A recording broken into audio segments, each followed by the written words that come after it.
We appreciate that very much. For those of you who aren't, maybe check it out next year. Come, well, we do a lot of other stuff. We got a lot of stuff going on in the summer. We want to thank our sponsors. Real quickly, we want to thank Monolith America for sponsoring this conference. Since we brought it back at the day of our Collins Writers Conference many years ago, it used to be the Mississippi Valley Writers Conference, and then it went on a little hiatus for a while. When we came back, Monolith has been good enough to sponsor us for 18 years. So we very much appreciate them. We very much appreciate all our consultations supporting everything that we do. Same as with the Illinois Humanities, we really appreciate them as well. We want to thank Alexander College. They've been terrific hosts so far this week, and I was at the book fair all afternoon. They've already been good hosts there. It's all like set up and lovely, and it'll be great. And we want to thank the Biggie for hosting that fair. We always want to thank the mighty Ross Fox. Thank you for that.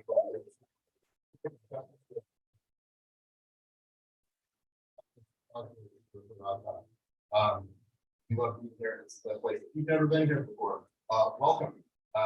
You're in the best place in the Quad Cities. Congratulations. Get some food, get some drinks. It's all super amazing. And keep coming back. Like the most amazing shows happen on the stage. So it's special honor. Up here with you, introduce people. So what kind of special reading? So what I'm gonna introduce our faculty. They're each gonna come up and read for a spell, and then about 8 o'clock we're gonna transfer over to the open mic. There is a sign-up sheet right there on the speaker. And if you're thinking about reading, should come sign up. We already got a bunch of people. It'll be fun. We'll talk more about that when we get to that one. So usually you do. Hey, you know what? Though? I appreciate that because usually I have my off advantage. What do you know? Wouldn't have been funny if the host guy had his phone go off while he was up here talking about rates. That would have been poor. Well, so thank you very much. I'm so glad to have it. Please, and with what's in your mobile devices at this time, that would be terrific. So we host a series here called Spectra. This is kind of a Spectrum event. It's close enough. We've been posting it for a long time because they let us and they host us and we love them. And I always read a poem first, so nobody has to go first. So I'm going to read a poem briefly, then we'll get into that. Okay. The trick is not sneaking out. The trick is not getting caught. Out a window, through a glass door, over a fence, collect hood ornaments by the shoebox full. We learn to walk around the streetlight orbits between quads swept off the moon. We learn there are too many stars, too much dying. We got good at climbing into cover the folds of darkness where we hid as long as we could hold our breath until the sirens arrived at other nearby trespasses.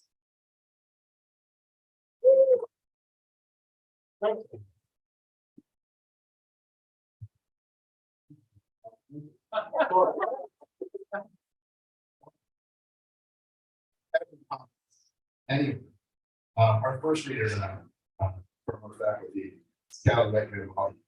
He's been here several times before, and we're always so glad. Callie is the author of the novel Monsters We Make, Good Divide, The Good Divide and the Space Between. She's a recipient of an American Book Award, Eric Hoffer Book Award, and independent publisher's Silver Medal for Fiction. 2 State of Iowa Nature Artist Grants. Was a finalist for the 2022 All Iowa. She's a regular contributor to the A&E Network True Crime blog series and short stories and essays that appear in journals and magazines. Callie is a core faculty member at the Lindenwood University MFA and writing program, where she was named adjunct professor of the year in 2022. Shout out to Salisbury's adjunct professors.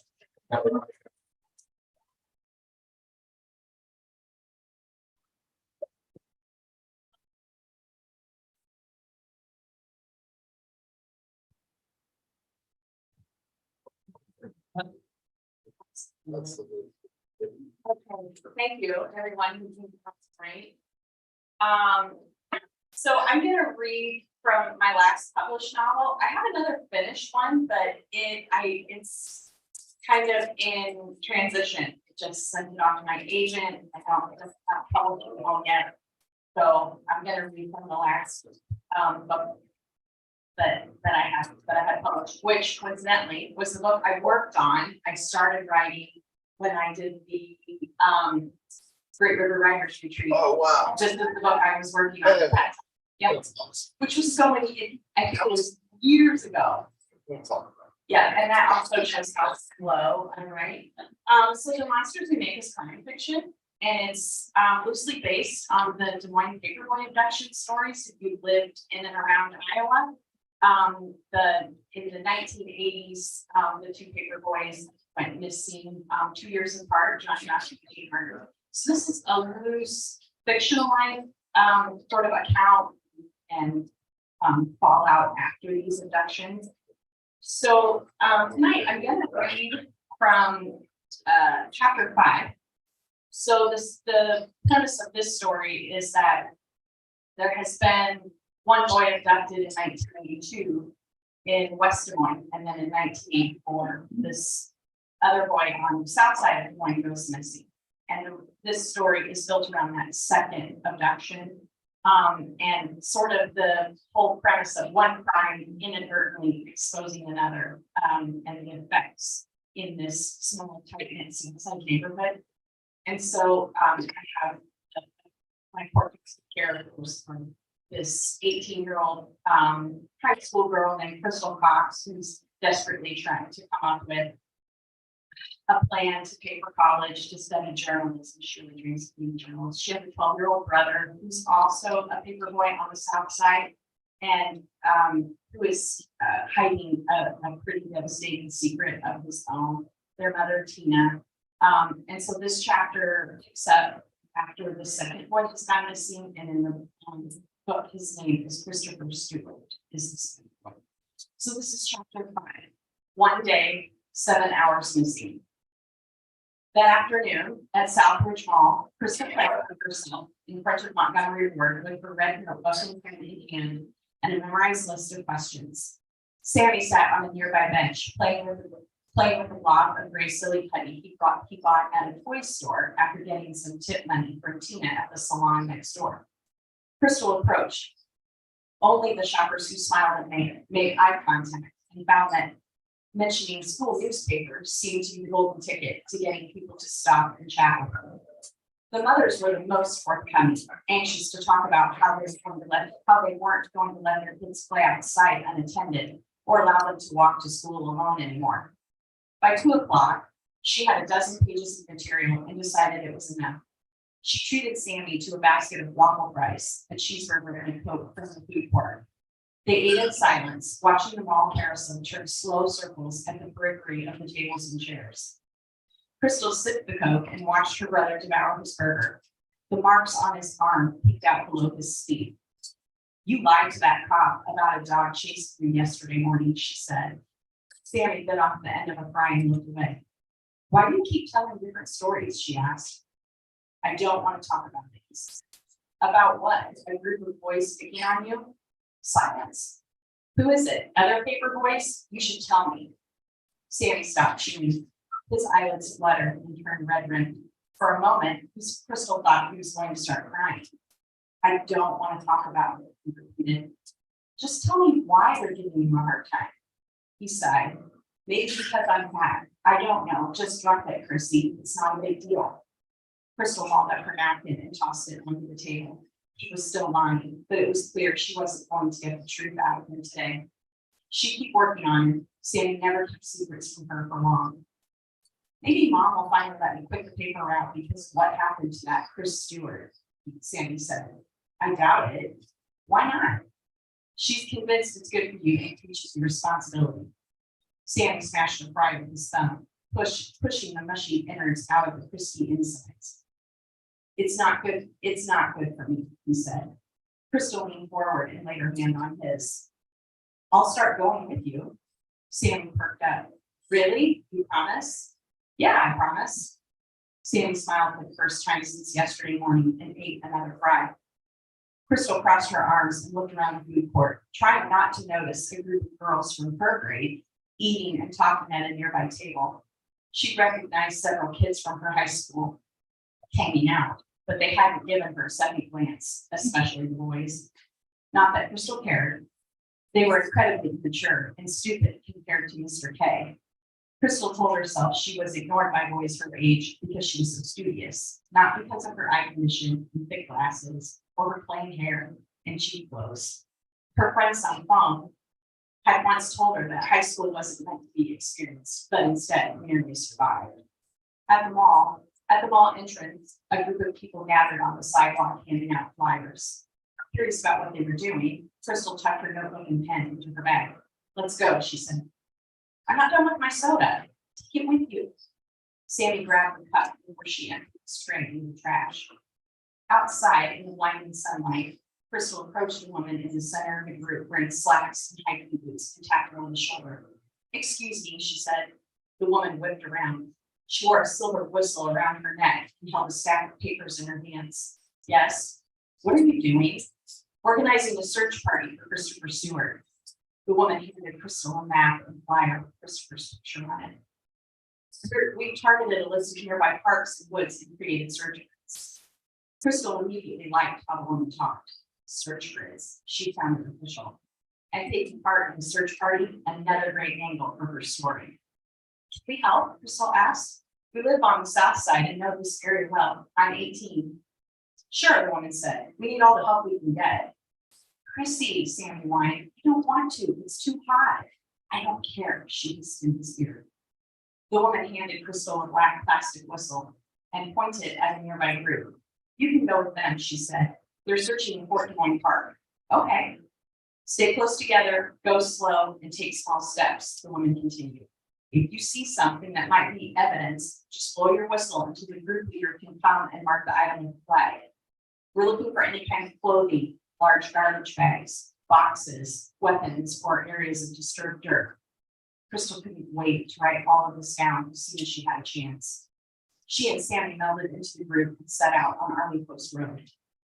Once they entered the park, the group headed to the west side of the pond, but Crystal veered onto a trail around the east side. She knew the park well, as their father used to take them fishing there. She wanted to search on her own. That way, any discoveries of evidence would be all hers. The east side seemed more promising anyway, since it was more remote. Crystal showed Sammy the flyer with the description of Chris's clothes, then explained the other items they should be on the lookout for. They picked up 2 sturdy sticks to part the tall grass as they walked. "Scan the ground as far as you can from left to right and back again so that you don't step on anything important. And go slow, take small steps." "I know, Chrissy," Sammy said. "I heard the lady." Together they started walking slowly, swishing their sticks through the weeds in front of them. After barely an hour of searching, Sammy started complaining. It was hot, he was thirsty, the bugs were biting him, the weeds were cutting his legs. Despite shushing him, Crystal was growing discouraged herself. So far, they'd only found empty soda cans, a car tire, and a squirrel carcass, and it was straining her eyes so much it was starting to give her a headache. Sammy's whining eventually forced them to stop in the shade to rest. Crystal removed her backpack and lay in the grass, staring up at the branches above her. Sammy flopped next to her and stretched out his legs. The air was hot and thick like soup. Voices from the rest of their search group echoed across the surface of the pond. Crystal plucked a deer tick off her shin and pushed it between her fingernails. "Chrissy," Sammy asked. "Yeah?" "What do you think the kidnapper wants with Christopher Stewart?" "What do you mean?" Sammy scratched the crest of his belly and adjusted his legs. "I mean, why did he take him? What's he going to do with him?" Crystal narrowed her eyes to the sky. She thought a lot about this when Matt Klein was kidnapped. "It could be a number of reasons," she said. "Maybe it's a crazed cycle or someone wanting money. Sometimes people are kidnapped to help a ransom, like the Lindbergh baby." She remembered reading a comic book once like that, with a picture of a little kid chained to the wall in the basement by a madman demanding $1 million from the mayor of the city. "But that's unlikely," she said, "because the Stewarts aren't rich." Sammy stayed silent. "Or," she continued, "maybe it's some crazy dad whose son died and he took Chris to replace him." She said, half joking. That happened to Laura on an episode of Little House on the Prairie. She shaded her eyes and looked at him. What do you think? What do you think the kidnapper wants with him? Sammy lowered his hand to let an orange beetle crawl up his arm. I think he wants him for something else, he said quietly. Like what? Just something else. Crystal laid her head back. We'll rest for 5 more minutes and then get back to work. Sammy was quiet for a moment. He slid his house keys back and forth along the string around his neck. Chrissy, yeah. Where did pickles come from? What? What are pickles made of? Crystal opened one eye. Cucumbers, dummy. Really? She laughed. Yes, they're little cucumbers put in jars of vinegar. Everybody knows that. She shaded her eyes again. From the expression on his face, she knew she hurt his feelings. She felt bad. I didn't mean that. You're stupid, Sammy. I only meant that you should know this by now. You're 12. Sammy gently brushed the beetle back into the grass and stood. I know a lot more about the world than you think I do. He walked to a tree several feet away and struggled onto a low-hanging branch. There, he sat with his back to her, a punishment. Crystal closed her eyes. She would let him have his sulk for 3 more minutes. What are you doing out here? Crystal's eyelids snapped open. A man in cut-off shorts and a plain white tank top cast a long shadow over her. Crystal sat up and adjusted her glasses. Huh? She said. What are you doing? He repeated. He wore a black whistle around his neck identical to hers. I'm in the search party, she said, and looked at her own whistle as proof. I see that. The man smiled then and planted a hand on his hip. I've seen you before. His mouth slowly stretched into a grin and he snapped his fingers. You're Tina Cox's kid. I seen you at your house once, last year when I helped your mom with her furnace. Recognition sparked in her as well. The feathered hair, the lopsided smile. You got them weird cat eyes, he pointed at her face. My name's Kenny Harris. I coached your brother on my baseball team. He held out his hand and Crystal limply shook it.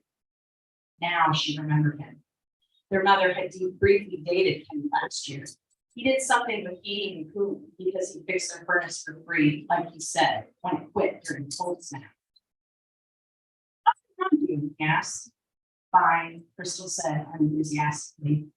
During their brief one-time meeting, Crystal had found Kenny annoying. He bragged about his glory days and as the star pitcher on his high school baseball team and said cringy things like, righto, with a thumbs up. She vaguely recalled her mother casually going out for a few months before breaking it off, lamenting to Crystal that he really was nice and had a good job, but there was zero chemistry. Tina had remained friendly with him now because he let Sammy play in recreational baseball league his company sponsored, and he'd gotten Sammy the paper route. He apparently had some pull around town, and Tina was thrilled about any positive male influences in Sammy's life after their father had left. I'm helping with the search too, Kenny said. Haven't found anything though. Real shame about that Stewart kid. Yeah, Crystal blew a flyaway strand of hair from her face. You shouldn't wander around here by yourself. It ain't safe, he said. Crystal stood and brushed off the back of her shorts. I should get home, she said. Okay then, bye now. Kenny followed the trail to the other side of the pond, and Crystal waited until she was sure he was gone. She walked to the tree to tell Sammy they were leaving, but the branch was empty now, and Sammy was nowhere in sight. Yeah.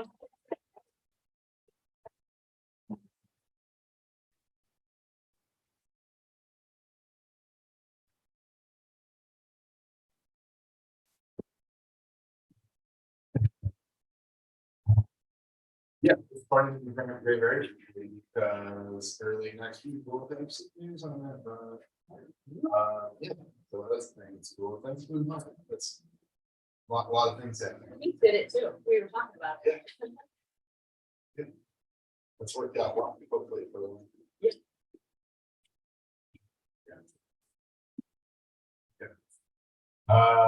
Next up. Well, nice one. He's the author of Mississippi River Museum. We could have been happier. He also serves as the series editor for the Eastover Anthology of Rural Stories, Writers of Color. His fiction and nonfiction has appeared widely in print, online, magazines, and journals. Good. He serves as editor of Cutley, English Iowa Strip region. And we're thrilled that he's back here also. He.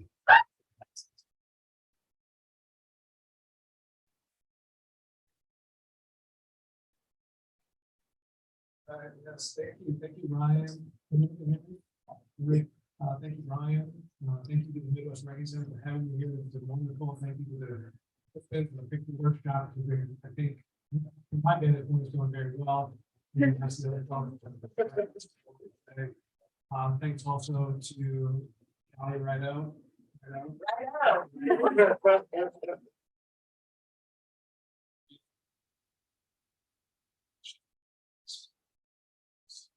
The reason this chapbook, it's called Mississippi River Museum. It's really just a long, fast, short story. It's about 11,000 words. Impossible to publish in a literary journal, so a chapbook. Let's see, I'm going to start on around page 8, and I'm going to end on around page 95. Page, I don't even know, it's just a few pages, but anyway, it's a little section of the story. All you need to know is this. There's a guy from Madison, Wisconsin. He's jobless, broke. So both of his parents are deceased. His father most recently. He's going to Lansing, Iowa, which is in the far corner of northeast Iowa, to fix up his father's cabin or house, something he'd kind of forgotten about because he had been a little bit distant from his father. He goes to Lansing, from Madison, Wisconsin to Lansing, Iowa, to fix up his father's house, to make some money. Along the way, he meets his kid, and they develop a relationship. That's this part of it. Second thing you need to know is that a hill rod is essentially another name for hillbilly, and a GT is dirt. So this guy is like, he's got some skills, like some carpentry and plumbing skills. So he's fixing out, setting out to fix up this house. Back at the house, Joe set his bag of hardware on the round kitchen table and removed his hat and wiped the damp forehead with the back of his hand before replacing it. He went out the back door onto the patio. The bricks had gone crooked and dead stalks of grass and weeds pushed through the sand-filled cracks. Fox elder bugs swarmed and an Asian beetles crawled over the door frame. A weathered wooden privacy fence enclosed the backyard, one that he helped install, and it too wasn't as true as it had been back then. He thought helping his father would be a good time to talk, nothing in particular, just the things people talk about, though he also had a desire to reminisce about his father, something his father hadn't. They'd only argued about how to put up a fence. Joe wanted to do it right. His father just wanted it done. Didn't care about level and plot. Any extra effort Joe had made had lasted summer. He looked over the weedy backyard, hot sun on the back of his neck, and the reality of how much work the property needed was sinking in, far more than simply plumbing and fixtures. It was warm for October, and Joe wanted to be outside, away from the house. He set off to walk by the river, shimmering in the near distance just across the street. Taking off his sweatshirt and draping it over his shoulder, he crossed the street and the steep grassy embankment to a strip of sand and rock beach skinnier than the two-lane highway. A few boats trolled through the chain. Just ahead, a kid with a smoke in his mouth squatted next to a beat-up black and gold GT. "Hey man," he said, trying to get my chain back. Can you help?" Joe tried to process the kid's age. He looked young, way young, maybe 12, maybe. Too young to be smoking. The kid caught Joe staring. "My girlfriend's out of town. Gotta smoke them while she's gone. She hates this shit." His dark hair was shaved into a crew cut, the kind Joe remembered his dad giving him as a kid. Joe had always hated how his short hair never lay on his head like he wanted. The kid stood and flipped the butt into the river. Joe examined the GT, a 3-speed with 4 freestyle pegs, a light, durable frame. The gear shifts are rusty, so is the chain. You got anything like WD-40 or better yet, some kind of oil? "Maybe at the house," the kid said. "Where are you staying?" Joe pointed down the street toward his dad's cabin. "Old man Patterson's place? You knew him?" "Everyone did. Dude was off his rocker. You buy his place? I heard he stroked out a while back." "No, just staying there?" the kid asked. "Something like that," Joe said. "Try to fix it up." "Yeah, that place needs it." The kid grabbed the handlebars and walked in the direction of Joe's place. I'm just a couple doors down. Joe found himself following.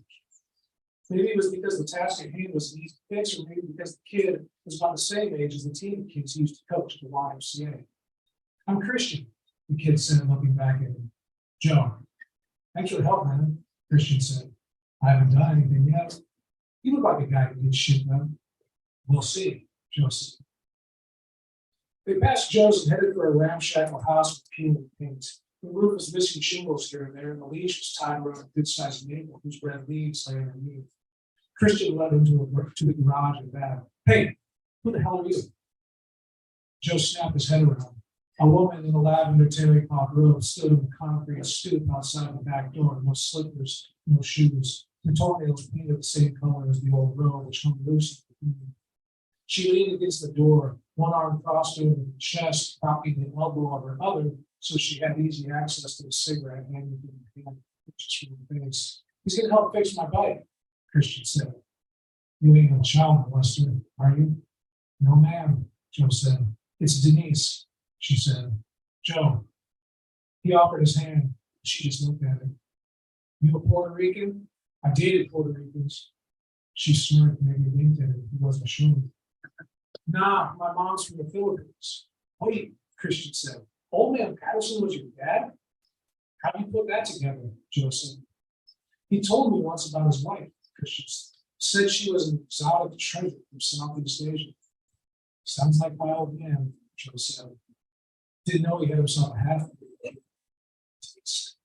She coughed into her hand and pulled the rope tighter. Haven't put that one in the bottom, Joe said. You ain't gonna be sensitive on me, are you? She said. All right, Joe said. In the garage, he and Christian got the chain oiled up and reattached to the derailleur. While the bike was propped on its handlebars and seat, Joe cranked the pedals and added more oil until the squeaking stopped. The garage was a single stall with a workbench in the back, stacked with a mess of tools spread everywhere. A push mower and two old 70s style 12-speed stood on kickstands in the middle. The place smelled of gas and catalyst. Same that bike, Joe said. Keep it oiled up, it'll do okay. You know the tricks? I got a decent wheelie, Christian said. Check out these pegs. I noticed, Joe said. That's why I asked. I used to have one similar, but all I could do was ramp off curves. I had a friend who could wheelie on the way down the street. I was jealous of that. I've had it since I was 5, Christian said. That's probably why it's looking. You know what a California bunny hop is? Heard of it? Joe said. Never tried it. The kid set the bike on his wheels. He hopped on and pedaled on the uneven driveway. He stood on the pedals, readying himself with a trim, and then the back tire with the foot in the air came back down. Not too shabby, Joe said. Been working on it.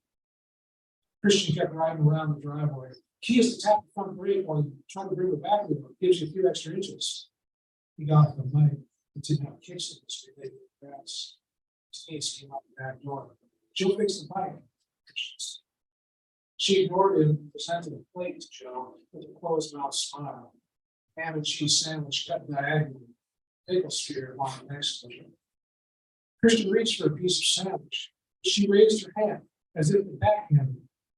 Christian flinched and fell back into the side of the garage. Boy, let our guest eat first, she said. Christian cowered next to the wall. Joe glared at Denise. Look of surprise and anger he imagined was on his face. She stretched the plate in his direction. Half as comfortable, Joe said, taking both and offering the other to Christian, who looked at Denise. It's fine, go ahead, she said. Joe gave him the pickle too. Denise smoked another cigarette while they ate. She picked up the empty plate. Got to get ready for work, she said. Where's that? Joe said. Saloon up the road, she said. I heard that place is decent, he said. Food's okay, Christian said, sitting on his bike, ready to pedal somewhere. Who asked you? He said. Food's good, beer's good, make a shitload of tips during season. You mean tourist season? Joe asked. Any season, she said, fishing, hunting, tourist. Maybe I'll stop by later if I get enough work done on the house. You should go fishing instead, Christian said. Denise stepped close, at Joe in the chest. Stop by. It'll be a party. Yeah, what's the occasion? Halloween? No occasion, she said, but you look like you could use it. I think I'll stop there. Yeah.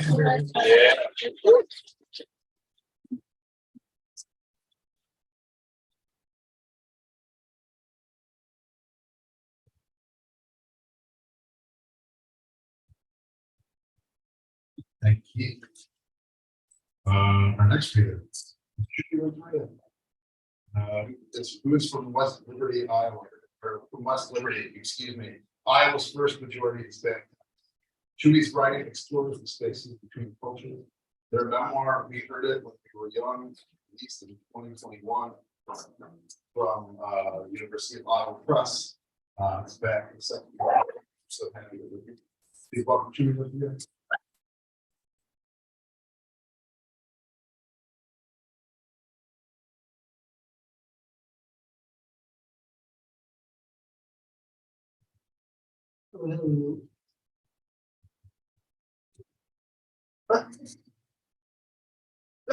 So I'm gonna read from my memoir about growing up in this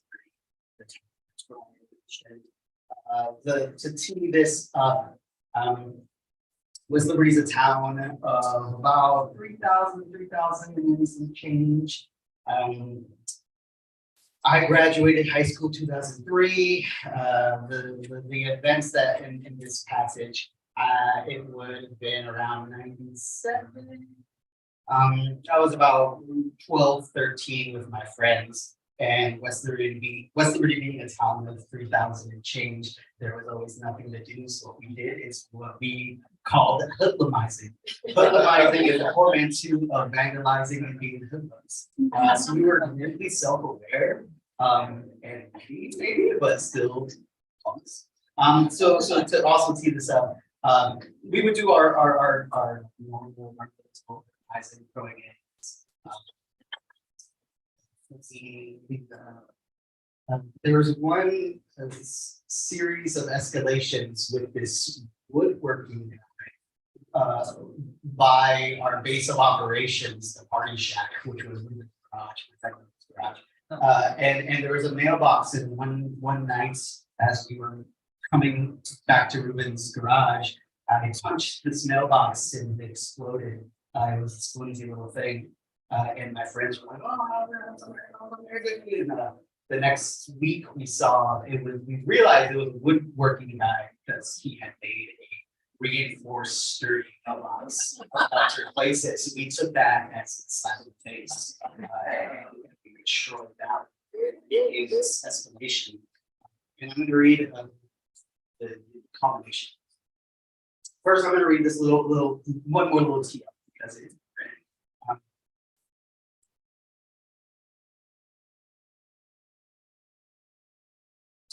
nothing compared to what we saw that day. Oh, Eric said, trailing off, his mouth agape at what lay before us.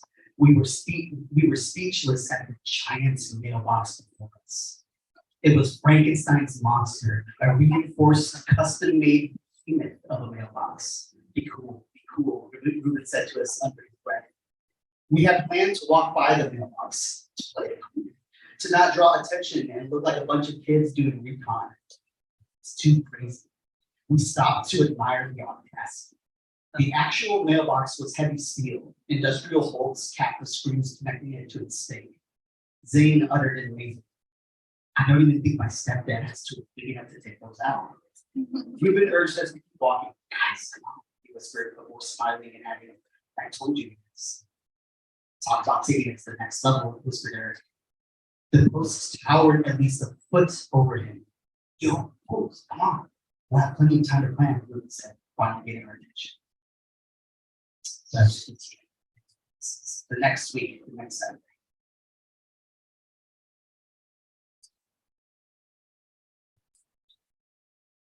The rest of the Saturday was spent in anticipation.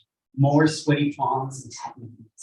Finally, the sun set and the roar of the races filled the night. We scraped open the Party Shack's door and cascaded into Ruben's backyard. Ruben and I had developed rudimentary hand signals for the group, things like follow me or scatter. Basic communication we needed to convey in silence. We felt like operatives in the field. It didn't take us long to get to the woodworking shop. Ruben, Zane, and I led the way. Jerry and Eric followed, watching our backs. Josh brought up the rear. It's 10:28, Eric said, looking at his watch. He was the designated timekeeper. We huddled together, darting glances in all directions for potential headlights. Okay. We unsheathed various tools and weapons. Jerry and Josh had screwdrivers and wrenches in different sizes. Ruben and I had the baseball bats. Eric had the crowbar. Jerry, Josh, you. Ruben said as he made way for the two to get at the mailbox. We hadn't had a chance to look at the type and size of screws on the mailbox during the day. The plan was to see if we could assess that and take them off at once. Jerry and Josh worked in tandem, cycling through tools. They whispered expletives as they worked. Dude, how does this work? Josh said in desperation. We have to try them all before we leave to Stones, I replied. 10:35, Eric said from the side, one hand on his watch. This was a repeat of the last time we tried to take out the mailbox, before we were able to make it off, to knock it off with Ruben's metal bat. That ended up with loud clangs that reverberated in the night, clangs that made your hand vibrate and sting. That was the last mailbox though.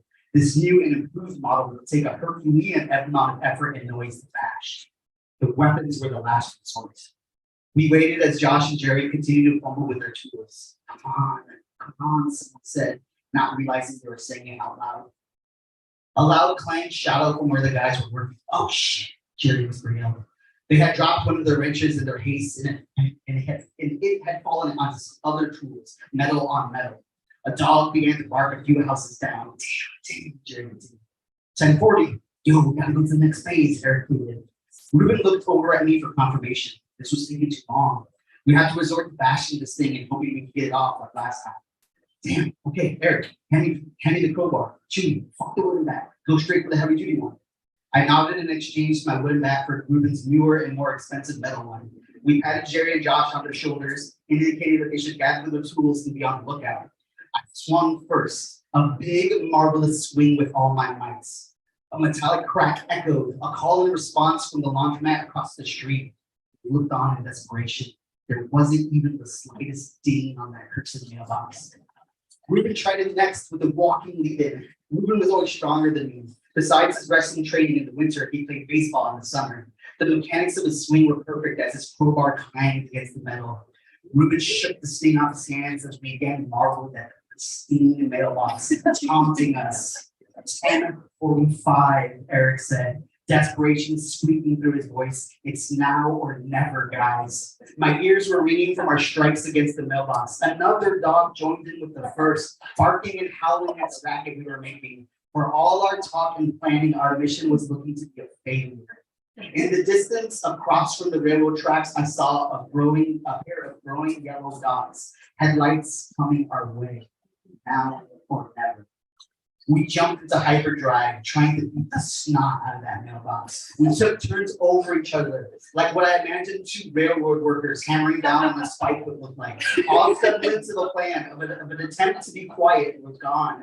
We crashed down on that mailbox with a fury, out of breath and panicking. I almost cried when that mailbox stood before us, intact and immaculate.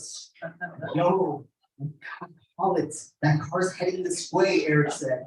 He was already starting to shimmy away from us and the mailbox. Sure enough, the once small headlights merged together and they were getting closer. They were almost to the post office, which was only 50 feet or so from the railroad tracks. If it was a cop and they crossed those tracks, we would have to report it.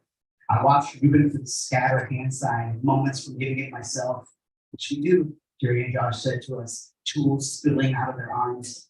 Then, over all the commotion, came another noise, a dinging. A red light flashed on the horizon. Eric squealed and took a couple more steps away from us. A flash of panic struck the group. We all thought the light came from a cop car. There wasn't any blue mixed with the red. It was lights from the railroad crossing. The dings accompanied the barriers that came down, that halted the headlights before the track. The wail of an incoming train followed. It's a train, I yelled over to Eric, motioning for him to come back. The trains running through West Liberty could last a few seconds or a few minutes, but it could have been a whole hour and it wouldn't have mattered. We had made zero progress on taking out the mailbox. The train roared in our ears. We couldn't hear each other. I let my back go limp as I watched Ruben renew his attack on it. The train was so loud I couldn't hear the blows of his crowbar or his screaming curses. That was it. The mailbox had bested us. In the fury, I contorted my hands into a scatter sign against the group. Then I felt a hand on my shoulder. I watched in awe as Zane signaled to Ruben to back up. I'll never forget the image of what happened next. Zane stooped under the mailbox like he was gonna give the post a bear hug. The mailbox was so tall that it came up right above his shoulder. With the train thundering past as a backdrop, Zane heaved and shuddered. He did that thing that happens to weightlifters when they're trying to break a world record. His muscles shook and convulsed as he attempted to rip the mailbox loose from the very ground. Our entire group watched, slack-jawed. We could see, but not hear, that Zane was yelling through gritted teeth. Our mouths opened wider as the post began to jerk loose from the soil. By the time the train passed, Zane had finished yelling. It was as if all the noises were one. He had done it. He pulled the post right out of the ground like he was a giant. The dinging of the railroad crossing subsided as Zane stood before us with the mailbox and post in his arms, smiling like he had done the impossible. Scatter, I yelled as Ruben and I helped Zane carry the post. It took the three of us to carry, roofed and laughed in the night. When we got to the party shack, we took turns lifting that behemoth mailbox and post over our heads. Every few minutes, we'd break out into chants of Zane, Zane, Zane. Some of us were more enthusiastic than others. Josh Fierce joined in on the chants, but I could see that he did so with less enthusiasm. And the woodworking shop, they never did construct a new mailbox. They probably got a PO box after this.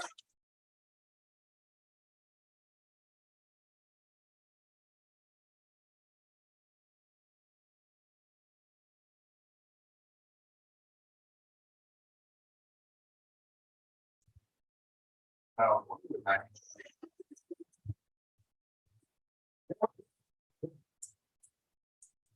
thank you.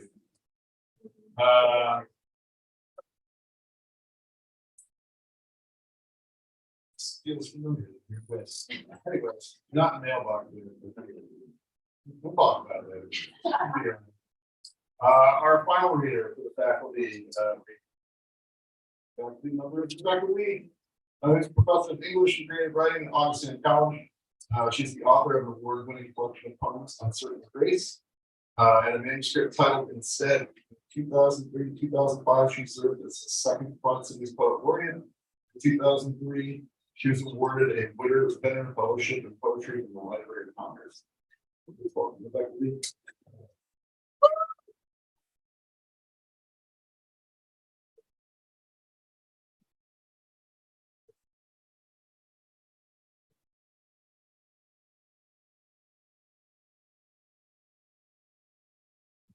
Oh, thanks to my fellow writers and to everybody, Ryan especially, who has made this possible, makes it possible every year, even through COVID. I don't remember the last time I was on the staff. It's been a while, but the one I maybe remember the most, I was very, very pregnant with my daughter who would have come with me tonight, so I'm gonna read it on the It is now about to turn 15, but what I remember from that class was no one could look anywhere except at this enormous gut, because I was overdue with I'm old. Well, that last piece described all my male friends growing up in a small town in Minnesota, including a couple boyfriends. So I felt so tense because I used to feel so tense sitting in the car while someone tried to pull something back up. So I have to calm down a little bit because I said my life. All right, so I'm going to try to read a few poems tonight that came up in our class conversation. So old, but also maybe something new. All right, so here's one. We were talking about where poems come from, and I can't plan it out. If I plan it out, it will not work. It will not get it from. It will be preachy and boring. So I try to just go with things I see, something I hear. This is titled Damage. I thought I was writing about tornadoes, and I was, because I am fascinated by them, and I just watched a National Geographic show on tornadoes. But it's a good example of former later I looked at it and realized it was kind of about something else, so. Damage. She decided those years had been water vapor. Condensed, then ruptured into an updraft, mad air ascending, the vertical spin flicking like a bullet over a field. An inkling, a shimmying spine of wind. That's what it was like, she said, volatile conditions. The air rolling horizontally like pencils, clouds the color of asphalt and moss, a disturbance first under the skin, then sibilance in the leaves, crescendo, ascent. A colossal vessel of air assembling, lifting off like spun smoke, the invisible suddenly utterly there, shapely, voracious, rising to wreckage, metal, shingles, his things, hers, glass, and laceration. You do what it takes to keep yourself full. In Andover, the sirens fail, homes turn to shrapnel, roofs tear off like flimsy lids, rooms empty into the sky. The Golden Spur Mobile Home Park flattened, gone. A sink in the street, a nightstand with its shot of vodka. She said she'd heard that ponies fuse in pockets, the potatoes bake where they lie in their cows fly by screaming. In springtime, the warm, sweet hours between the first star are most unstable. A car hovers 3 feet over the ground in Wichita, then it's gone. Garage doors sail the streets like sheets of paper. A woman sits in a ditch beside a tractor, gathers herself, her watch gone, and her shoes. The tree at her feet blown to kindling. She swears before it spent itself and turns scarlet. An elongated, seething heart, or a mouth devouring a nursery of dreams. They don't touch down, she said. They take everything with them. So the thing I discovered, what I discovered. Well, so I just sit down and write, and then I'm in love with it because it wasn't there an hour ago. It's new and it's fresh. And I have learned not to read it to people when I'm in that state, because inevitably the next day when I wake up and read it, I hate it and think, what was I thinking? And you have to sort of come back to some middle ground where you a little bit of reader instead of the writer. But this poem, so yes, I'm fascinated by tornadoes. We have family disasters in South Dakota from tornadoes. Had I been good at science or maybe born later, I would be a storm chaser. But what this turned out to be about, and the industry and the voice that comes in there, was that I've been out of college for about 5 years. And my good friends were starting to get divorced already.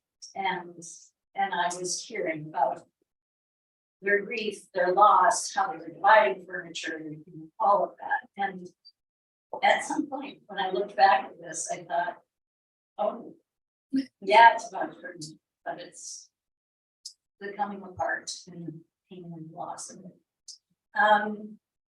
It's to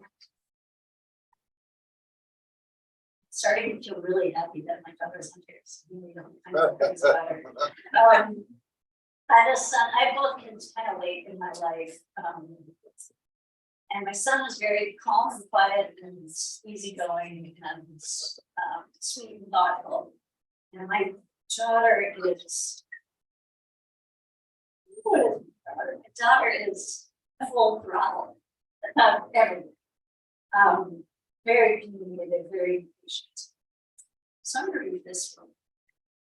I got asked a year ago. This is not my book, but it's been over there. It was organized by SILT, which is a Sustainable Iowa Land Trust. They are trying to bring more awareness to that kind of farming and setting land aside to be farmed this way. And so I got this invitation saying, will you go to this place in Iowa and write some poems? And I thought, okay, I'll get info about it when I write it first. So I went to this place in the poems. It wasn't so much a farm as one guy who spoke only Spanish, who was living in kind of a tent. And he was doing all of this incredible.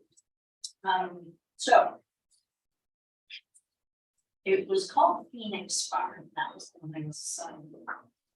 So for Phoenix Farm in 4 parts. 1, Iowa. My daughter would rather live anywhere else. She's 13, born here in the summer storm. I watch her watching herself as we drive. Impossible blue behind her disdain for each lavish vista of the mile. I hope she'll travel far enough to return with some love. Her other's place holds its own close. How vital its landscape of fields. Despite everywhere there is to go, despite the reasons to leave. Today she's focused on eyebrows. I didn't think about eyebrows once at 13. But I lamented my hair to my grandmother at the ranch in her sand lake.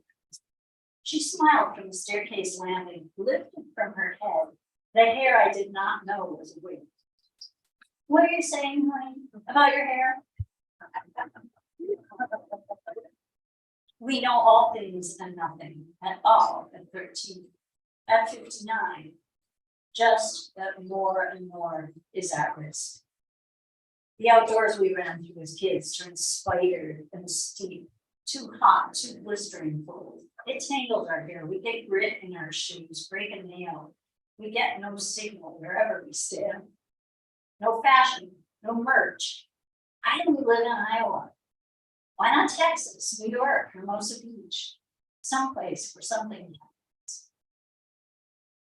Part 2. Write the land. Write as you've done. And that was the assignment, basically. I drove west from Forest Road to Phoenix Farm to be a poet again on behalf of the land. Not parent or teacher, not someone folding sheets and a cluttered mess of rooms. The objective, to witness a tract of earth I'd not known was here and may never visit again. To write it, 3 poems. What does it mean to live and work and raise children where nothing happens? To outlast grief, those love. To age and forget what happened last week. The words lighthouse or agate. To marry someone from lifetime ago. To come back to this place to live. Part 3, wildness. I didn't know how things worked on farms, but my mother did. She did not romanticize much. So bewitched and afraid of the weather and sky, as a kid I'd stay inside, away from the hay dust, the goats' devil eyes. Even the barn cats couldn't be trusted, not even the sheep. My grandmother lost 7 fingers to the pulley on a hay rack she'd find out 5. People drowned in silos of grain, frozen ditches, snow, miles from home. 4, Phoenix Farm. The phoenix of Egypt was scarlet and gold and sang alone throughout 500 years. Eagle-sized, it died in a nest of spices it set aflame and flew into. A mythical bird, to worship the sun, it destroyed itself to be reborn. A new season, again and again. Phoenix Farm is tacitly rampant with woods, canvas structures, equipment and fields, a hammock and a bit of shade, chicks and pullets scattering. Rolls of hay shine in the fields. Blackbirds ride updrafts like embers. A stream blazes in their bridge. My daughter would rather be anywhere else. There's nothing happening here. Santos in his broad hat waves hello. He grows pawpaws and beans. An abundance of green and brown herb blooms here. Sea berries, apples, chestnuts, and pears. He feeds people who don't know him or what he does, how he works this earth, preserves the land. The sun is intense. He feeds us from this place. I see his blackened, round fire. I wave back.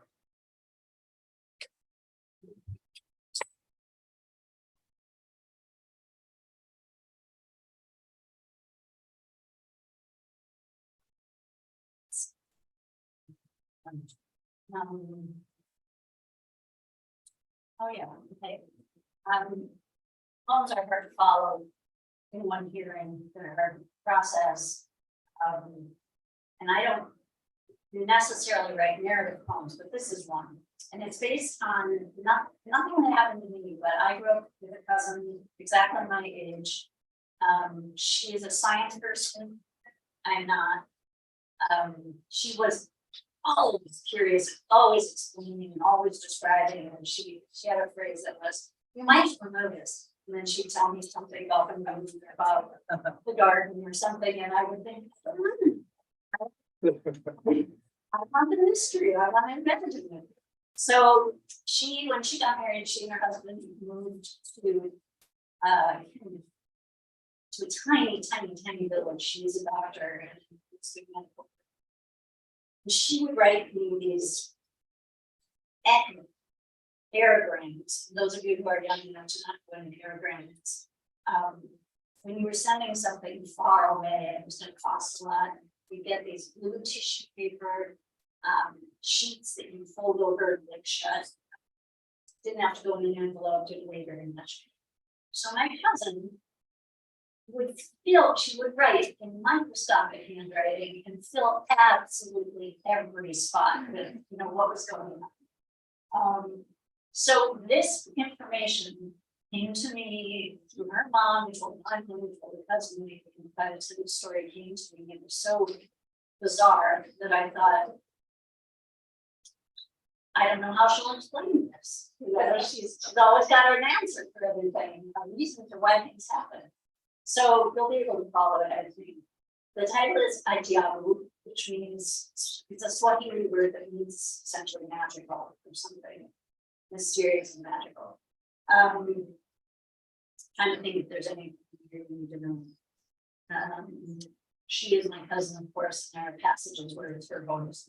So here's Ajabu. Kenyan stamps on blue tissue. The usual pregnant arrival words. Always a marvel with facts and specifics. She notices things no one else notices, but then shares them with a practical generosity. You might as well know this. And after she writes, she's going to fatten on chocolate, outlines a day of plentiful work, and tells the hippo, the green mandas in the yard, there is something else. A woman in labor. Undilated and staring into the eyes of something, she arrived alone from the village. No supplies in the cabinets, no time, and 2 hours of one ruptured dirt road. They carried her to the jeep, knew they'd never make Lugore before she collapsed. Then how stunned we were to find the road repaired. The ruts filled in, tangled roots and rock removed. Smoothed over. They made it in 45 minutes, delivered the woman and her child, and afterward asked when the road was restored. How? By whom? Why had they heard no shovels, no singing? The nurses shook their heads then. The hagglers in the market shrugged. At dusk, they turned the jeep for home, lurched back onto the road, and you must know this. She writes of the endless, ragged tracks, the old sprawling scar, and how for 2 hours in silence they labored their way back, each star beating down. So, what happened, since it's going by your ears one time, is basically, they didn't have the means to save this woman who had walked there from a village and was dying from childbirth. And you know, if you visited developing countries and small towns there, that there usually is barely a road, one road, and maybe one vehicle. And you don't go anywhere fast because everything is in disrepair. But they figured they'd have to try to get to the other town. And the smooth road, and you would know construction roads happening. So they just got there and the woman was saved, the child was saved. Everyone they asked kind of went, but yeah. And when they got back in the car, it was the same old disastrous. And I just, when the story came to the family, I decided, oh, I want to know how she's going to explain that. And so I mailed it to her and said, you know, is this what happened? Did I get it right? And in perfect Beth style, she said, well, yeah, pretty much. Except you should know that it was a Land Rover and not a Jeep. There's the difference. One of the differences. The Land Rover did not fit the music. I was. Let me see.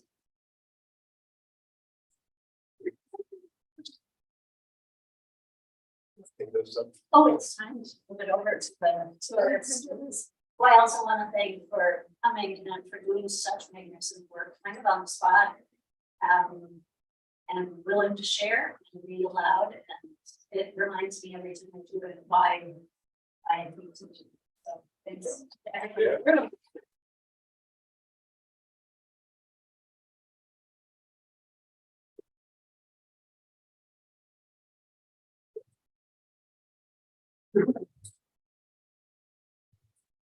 Give it one more time, Rebecca.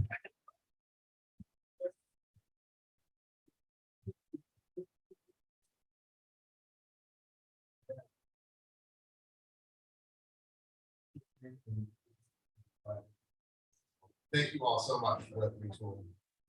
Really fun, awesome reading. It's always like that. I just want to really so things like that. Yeah. So, smoke stuff. That's the sign sheet. There's some names on it. I'm just gonna start reading names. Like a couple, like sort of, I don't know. Maybe. Sure. They should come soon, maybe. I mean, yeah, I was going to suggest that. Thank you, back at the read. Appreciate it. If you'd like to, I mean, no, okay, anyway. So couple like things. Oh, are you, is this you? Oh, hey, nice to see you again. Oh, I think Oh, it's been so long. I know. Anyway, I'll take that back. So a couple, it's like, I want to say, what's the road that I'm so we're gonna do this, you know, kind of quick and mic style. Everybody can kind of keep it like 5-ish minutes, something like that. We got 11, 12 readers, 11 readers, 11. Yeah. So yeah, just you know, be aware and be mindful. But yeah, I'm excited to hear all these different voices, especially the double, triple bonus points, even though we're not keeping score for anybody who's reading something that they like maybe wrote in the last 48 hours. I saw them give it to the left. To jump off what Rebecca was saying, I do think it takes like a little something like pick it up and read in any circumstance. If you're reading through a book, if you're reading something that you've read 100 times and you kind of got it, you know, memorized, whatever. It takes guts, it takes courage to get up here and read anything, share something, tell a joke, any kind of thing like that. It takes a lot of guts, right?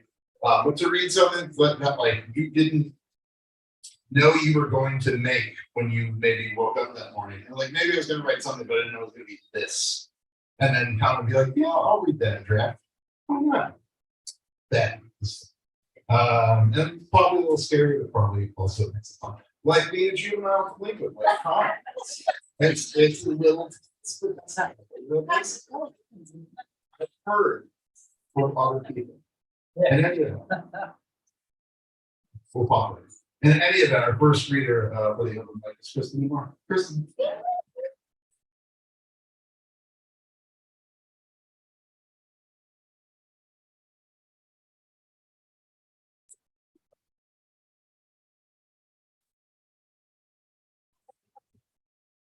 And it's the same thing.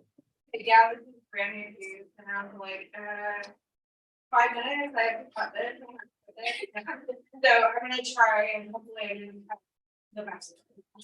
Okay, so this is the piece called Dude, Where's Your Mom? I walked in my friend Lisa's back door, well, but. I walked into Lisa's back door with a quick pack of beer, a bottle of wine, and a couple of canned cocktails from my fridge. It had been 2 weeks since Lisa and a couple of our friends had unloaded the U-Haul, and maybe 2 days since she had discovered that her boyfriend had cheated on her with one of our mutual friends, who had no clue they were seeing each other. On the way up to her bedroom, I checked in on her parents in the living room. Her mother was fast asleep in her chair, which was next to her father's recliner. Her father was watching his usual ghost paranormal shows on cable, smoking a cigarette. The room was dense with smoke, highlighted by flashes of sun shining in through the gap in the curtain. Sorry. We hung out in Lisa's new bedroom, smoking cigarettes in bowls, drinking beer, and marveling at her fancy new electronic litter box that had an app that told her which cat shit at what time. We talked about men and lives and deceit. We talked about how she and the other girl found out when they met up with another friend for Bloody Marys on Sunday at a local brewery. That her boyfriend had cheated with her. Okay, let's see. We talked about the fact that she was going to a walk-in mental health clinic in an hour. Because it's not an easy thing to move home to take care of your parents.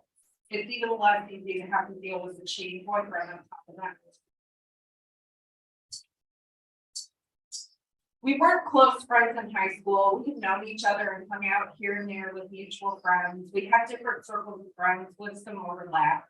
Throughout the years, there had been a couple of times when she'd been in town and arranged meetups. I was never able to go to these, but she always reached out to me and tried to include me. One time, knowing I had recently gotten a dog that was similar to hers, she asked if I could meet her and her dog in the park that was close to me. I'm not sure I could ever find the words to explain to her how much that day meant to me. We had a great time catching up and letting our dogs play. When Lisa came to town a couple of months before moving back, we went out and had lunch. I was selfishly happy to hear that she was moving back here, but I found myself cheering up along with her when she explained her parents' medical situation and the reason why she was moving back. During the 2 months before Lisa was able to move back, her aunts had hired a few caretakers and I filled in when I could. Her mom improved to the point where she was annoyed with everyone following her around. And loved to try to sneak upstairs without help. When Lisa got home, she told them they were not allowed upstairs when she wasn't home. They were both fall risks. While hanging out with Lisa in her bedroom that day, she was telling me how 2 days earlier she had found her mom outside in a robe and slippers, car keys in hand. She had fallen beside the car while she was trying to lock it to go get a prescription and IV. It was about time for her to leave to make the walk-in clinic hours. I walked down the stairs and noticed that her mother was not in her chair. I popped my head into the living room and saw that the hospital bed was empty. I walked through the kitchen and then through the dining room, which was cluttered with an oxygen machine, tubing, and a variety of other medical supplies. I made a full circle of the downstairs and her mother was nowhere. Lisa, where's your mom? We had just come from upstairs and we didn't see her come up. I went back up the stairs with Lisa opened the basement door and yelled, "Mom." Well, the lights out, so she's not down there, Lisa said, running for the front door. I frantically searched all of the bedrooms upstairs and checked in the bathroom. I even opened the door to the third floor stairs and called out. Lisa came in from the front door and ran out the back door. I thought I would go down the basement stairs just to be sure. Once I got to the bottom of the dark stairwell, I called out, "Shar." She responded, "What?" "Hey, Lisa, your mom's downstairs in the bathroom," I yelled up just as Lisa came back in. "Mom, what are you doing?" Lisa yelled down. "Lisa, I'm shaving my pussy," yelled her mom. You're supposed to laugh.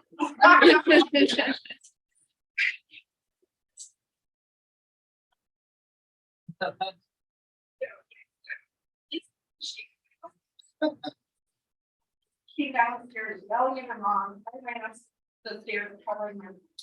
Well, I didn't realize I forgot to turn it on or turn the light on until I was already downstairs. I could hear Charlotte waiting. Lisa managed to make it to the walk-in clinic where they did an intake form and scheduled her for an appointment for 2 months out. That next Sunday, I joined her and 3 other mutual friends for what is now called Sunday Bloody Mary Sunday at the brewery, and asked her if I could tell a story. From then on, whenever someone new or a new old friend joins the group, it's one of the several stories we induct in with. She likes to add the preface, as I said at my mom's funeral, which was only 3 weeks after this incident. My mom had no filter before no filter was a thing. Yeah.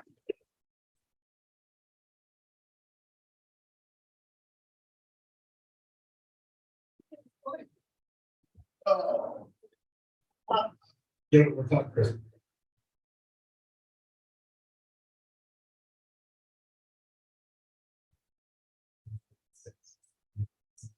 Our next readers.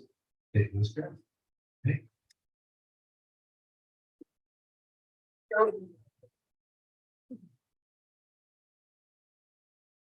Oh, you're good. Hey, everybody. My name is Steve Lewis Carroll. I'm having a good time at the conference. Are you guys? Yeah. So, in class today, in poetry class, we kind of discussed ours politicals. And this is not one of those. But I figured I'd read it. And it has kind of a long title, so hang on for a second. While at home, reading about poems succeeding and burdening extravagant estates, I see an unmarked van stop in front of a jewelry store from my window. And it also begins with an epigraph from a Billy Collins poem that reads, "What in a merry band of thieves we are." The door slides open and the first stanza to pop out is skinny. He orients himself to the moon, notices that it is waning, and I overhear him say the next time it'll be full again will be at harvest.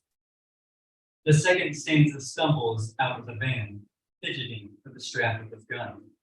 He checks, then double checks his pockets, pulls on his hoodie, then takes it back off. He turns to his reflection in the side mirror to adjust his ski mask and rehearse "Everybody on the ground" in different, shaky cadences. The third stanza strides out shirtless and tattooed, in sunglasses and smoking a cigarette. He pauses in the night air for a long drag, then snuffs the cigarette against his tongue. Ah, I say to no one, he's the wild card who shouldn't be left alone with the hostages. I bet he keeps a pair of pliers in his back pocket next to a black and white photograph of some woman. The fourth stanza eases out as if in charge, top coat draped across his shoulders, cane in hand, big jewel-encrusted rings catching the streetlight. Raising his arms as if about to conduct a symphony, he starts to laugh, a Jabba the Hutt kind of laugh. Even after they've entered the store, I can still hear him laughing. I'm more the fool who doesn't get the joke. The last stanza, who must have been ordered to wait with the van, is now sobbing. He rolls down the window and lights a cigarette, but then throws it on the ground. Lifts another from the pack, and throws the whole pack on the ground. I see him bring the rearview mirror eye level, wipe his nose with a sleeve, nod, turn the ignition, and squeal away empty-handed, but with a new life, at least for now. I imagine the crew's surprise when they burst out, burlap sacks monogrammed dollar signs over their shoulders, all that loot with nowhere to put it, besides maybe behind a dumpster in the alleyway before the inevitable gunfight with the approaching police. So I wait, pen in hand, ready to know exactly where to stash the gold. Yeah.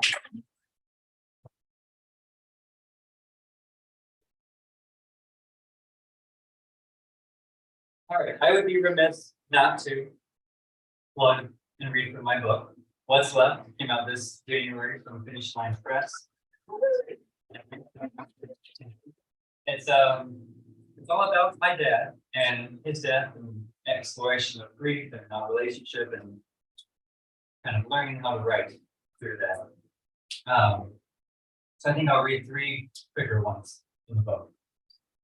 This first one is dedicated to my mentor and a dear friend of mine, Mike Tooney, who some of you may know, and it's titled "The Number One Rule in Poetry." When my fatherless father succumbed to his treatments of the cancer, I wadded up the snow-laced prairie like scrap paper.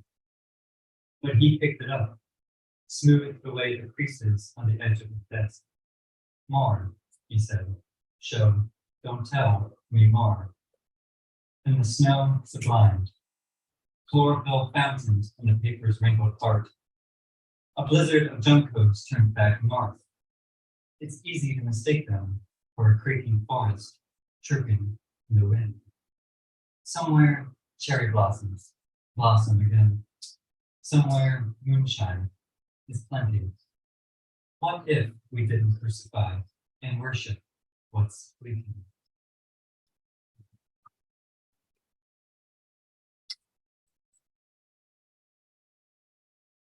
You know when you go to readings and you see the person flipping through their book? I've always wanted to do that, so.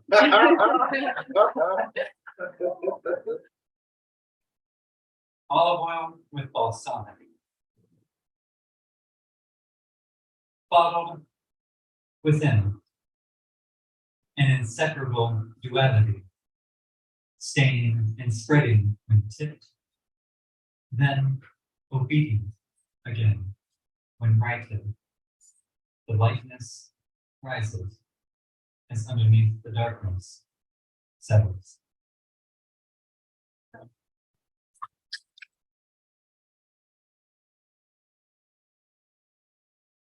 And I will leave you with the titular poem, which is again, what's left. Continue. What's left? My father left his eyes, some framed in wood and glass, some spilled into boxes with his clothes, white maples, metal figurines. Meditations on frosted pine trees. What else besides perfect? Others refuse enough. Cities aren't that big. Hills still surround them. Snow falls on mountains and by lips. If I had a peaceful heart, it would look like this.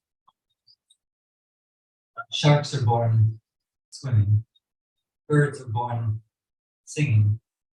We are born dying. Thank you.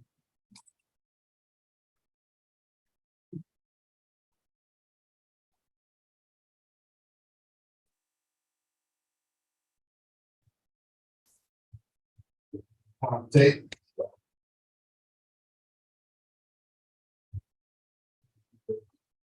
Our next reader, first time I think ever, up with my honors playing. It's Mike Bales, you all know. My first time reading today. There you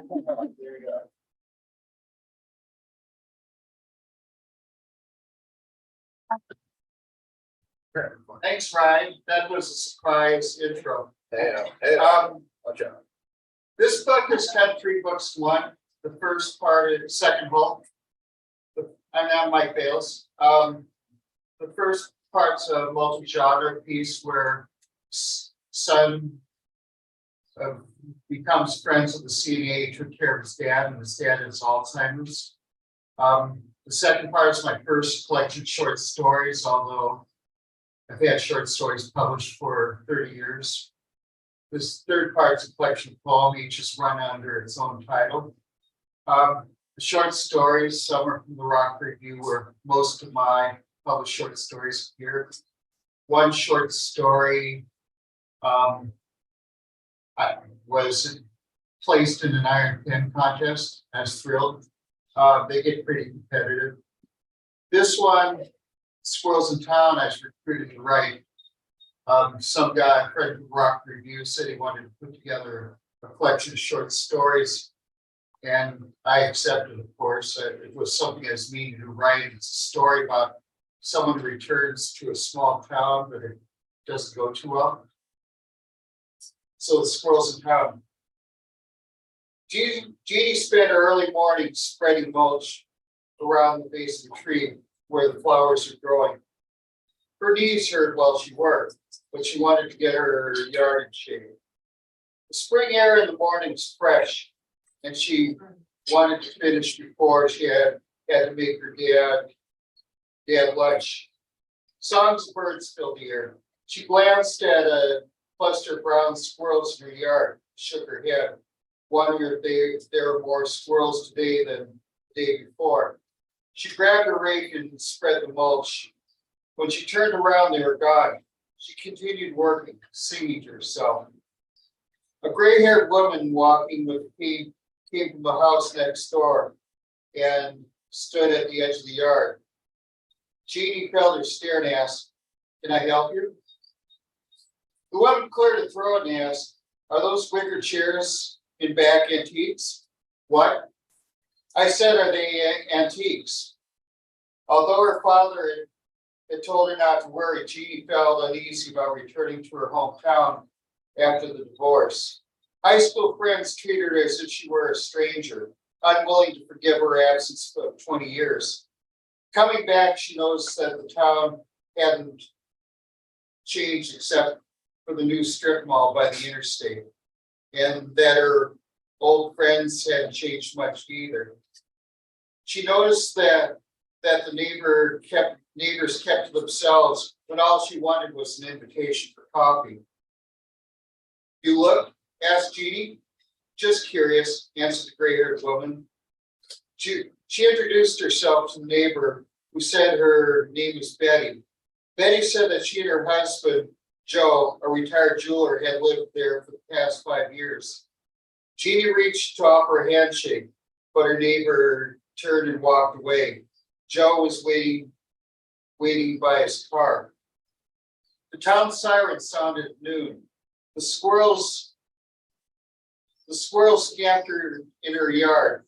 They ran up tree trunks and sat in branches watching her. When the sun stopped, the neighborhood fell into an uneasy silence. Jeannie sat down her rake and walked in her father's house, just a block away. "Remember, this is a good town," her father once said, when she complained about the people ignoring her. He patted her on the shoulder and added, "Give it time." Then what? Jeannie sighed as she went in to cook his lunch.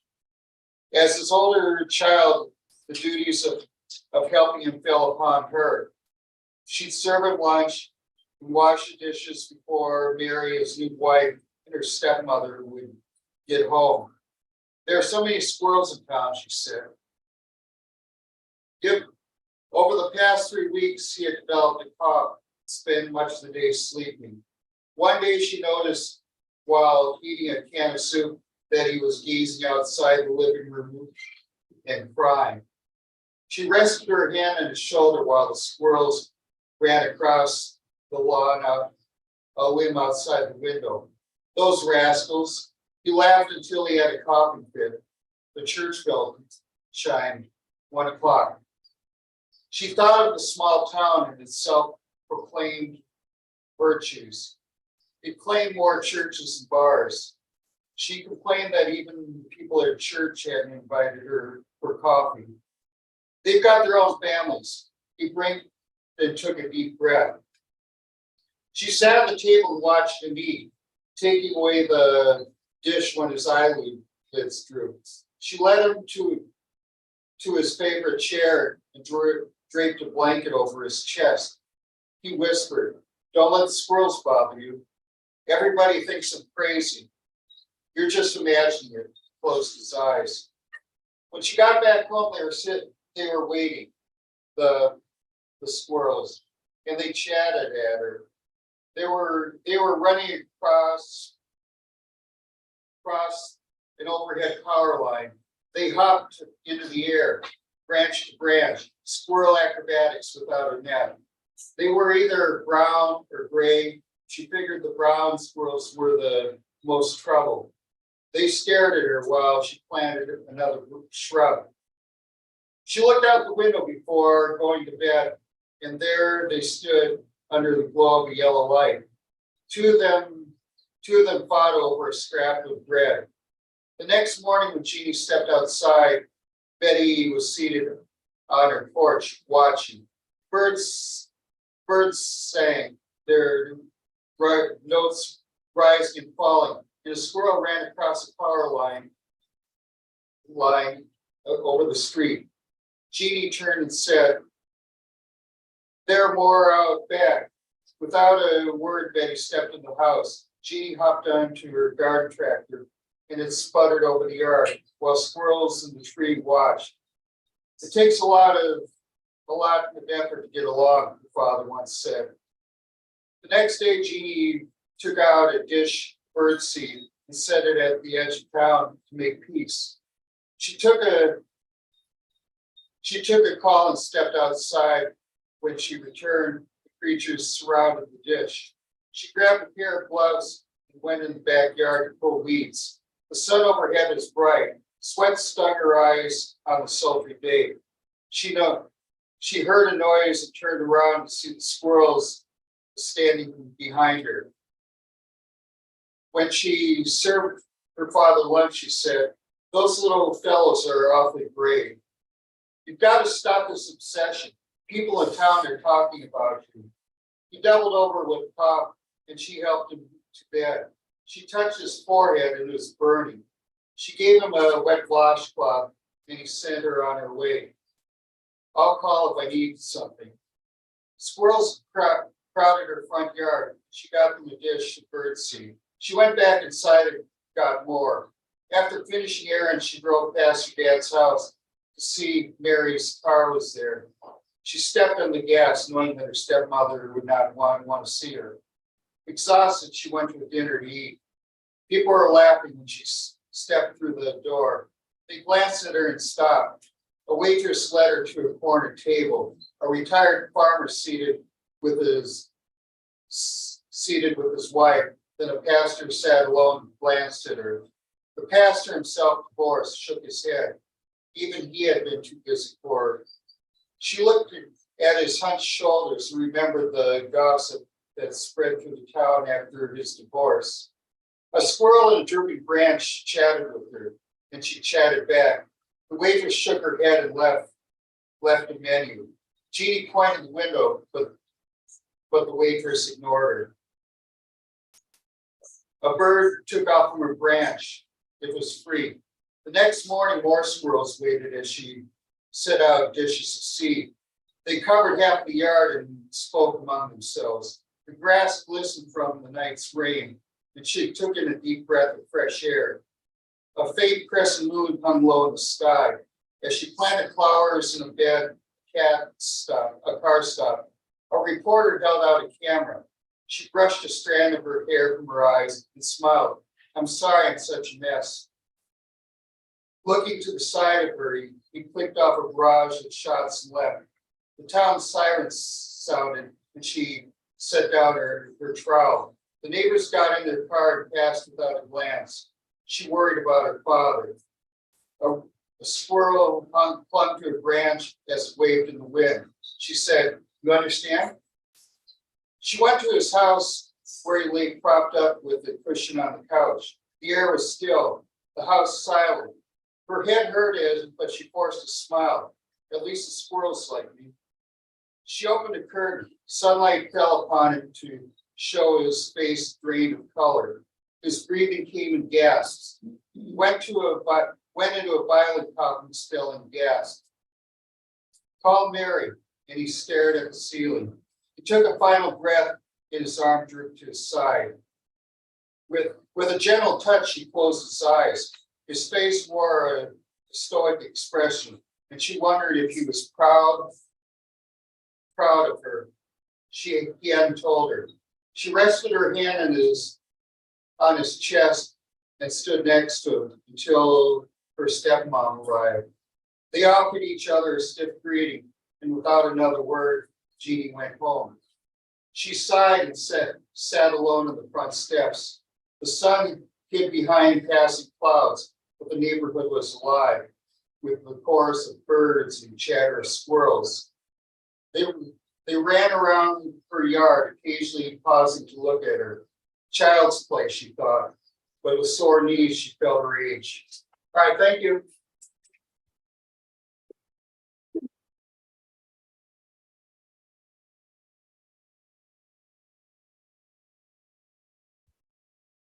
You don't want that fight.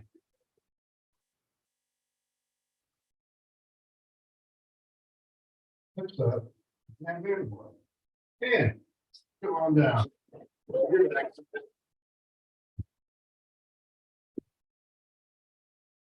I don't get triple point bonus points, but I should get at least one bonus point because it was written in. Hey, that's cool. You So, there you all the points.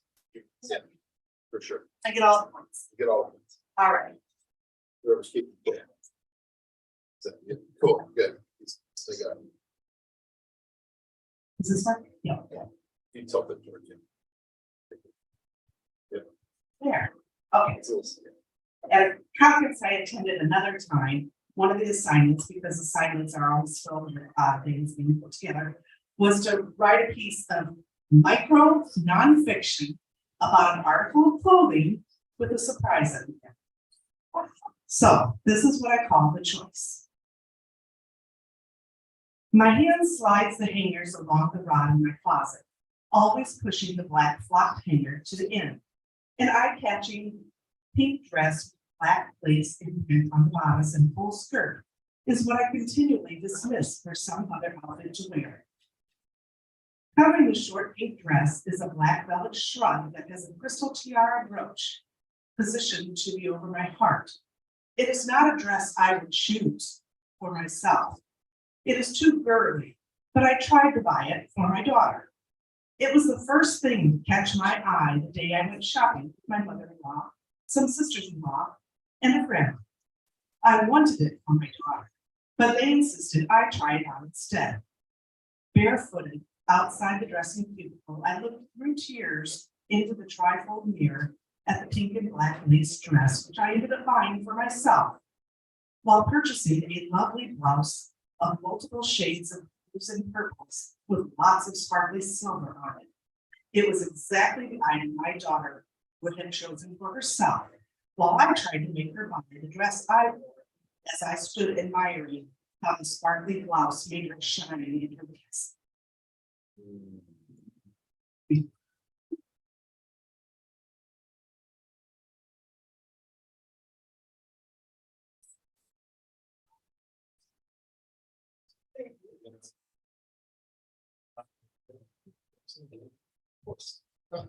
Good for something. Give it up one more time for Ann.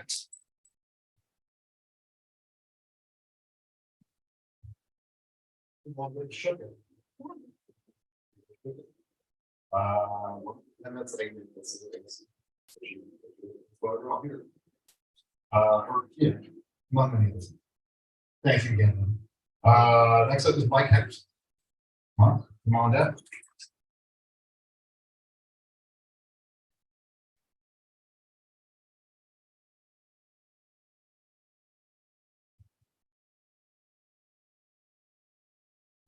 So I'd like to make sure I've got the right place. I'm from Atlanta. And in 80 or 81 thereabouts, I started Woodrow Wilson Junior High School. Was that where Mr. Collins was my home teacher? Was where Richard Collins is probably your home teacher. If you're referring to David Collins, you would have been one. Oh, was it? Okay, there you go. He was my creative art instructor at Moline. So he told me a couple of really important things because I asked him what was really important in life. Do you know what he said? Saving souls. Didn't say anything about religion, just said saving souls. I don't know what you, that's what he said. And, oh, I wanted to give you a favorite poem too. Did you know his favorite poem? I'm pretty sure I do, actually, yeah. Would you like your sign instead of me? I don't No. I don't want to take it. No, I'm good. So he told me his favorite poem, actually told the entire class, with that sparkle in his eyes. The bubble. It is. It was. That's the one. So I was a student, I'll give you some of the stuff that I'm doing. This is a poem I wrote. I had a friend who was arguing on the internet. He was vicious against Christians and theologians. And then he went to seminary and became a priest. Sorry, I didn't, I was gonna take a couple seconds here. I've tried to free form it in the past, but I always forget a line or two. So let me look myself up here. Oh, my pen name is Ray Shortell. And the poem is called A Poem of Peter's Keys. Do Peter's keys jingle? If the kingdom of heaven is within, will they tingle? What might there be to bind in heaven? Should we fear that might yet be left? These gates of heaven and gates of hell. So many gates, it's tough to tell. And there's a limit of the sea where the bars have been set. All of the oceans rise. These words they don't get. If angels distinguish the wheat from the tare, this book of life test shall happen. Where? This king of heaven upon the throne. If you lock the doors to the place we call home.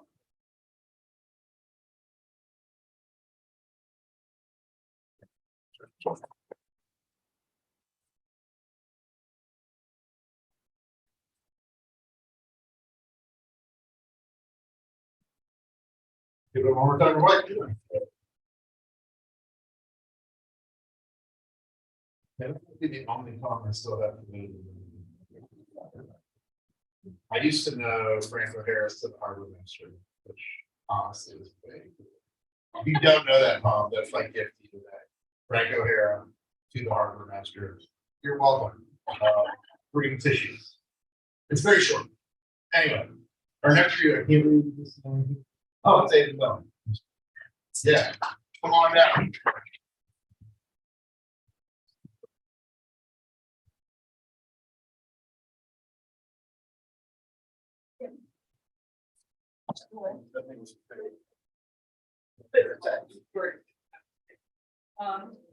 Hello, I'm Ava.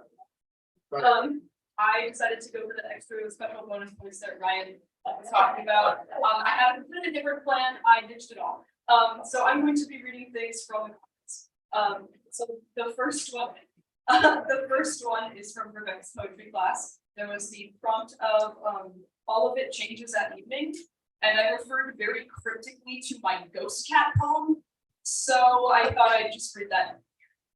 Yeah. We are crepuscular. We lie about in all places, but especially in your way. We make sure you notice us, especially as you are actively tripping over us. We lick your legs and dig into your treasures, but we mostly lie. All of it changes in the evening. After all, we are the crepuscular. We no longer wait in our turn in line to play. We no longer need to conceal our manners. We don't care who you are, you need to move. We run like wild horses, stampeding into locked cabinets, transcending through stairs. We are in every room at once, and you may banish one, but another will appear in its place. You may kill one of us, but there are 8 more for every corpse, ready to tear you to shreds. You can't say we didn't warn you, and you inevitably find your blood to be swarming with parasites, ones that will add you to our hive mind. We delight when one of your kind joins us in death. As they say, everybody wants to be a cat.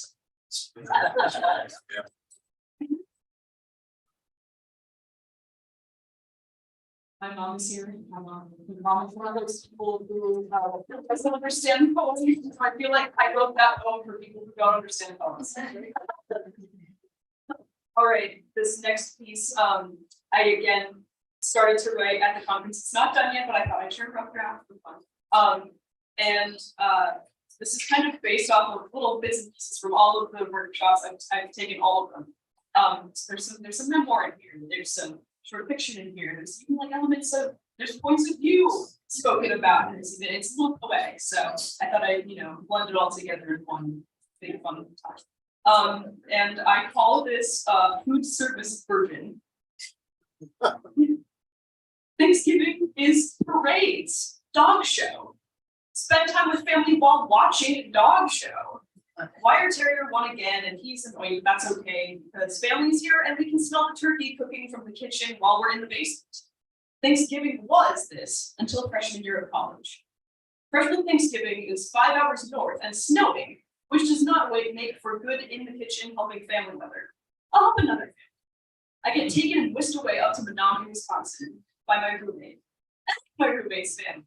I'm excited. Roommate's family has a nice path down to roommate's house is pretty, so many nice trees and hills, and we are low on staff. What? Oh, right. Roommate's family runs restaurants. I'm happy to help.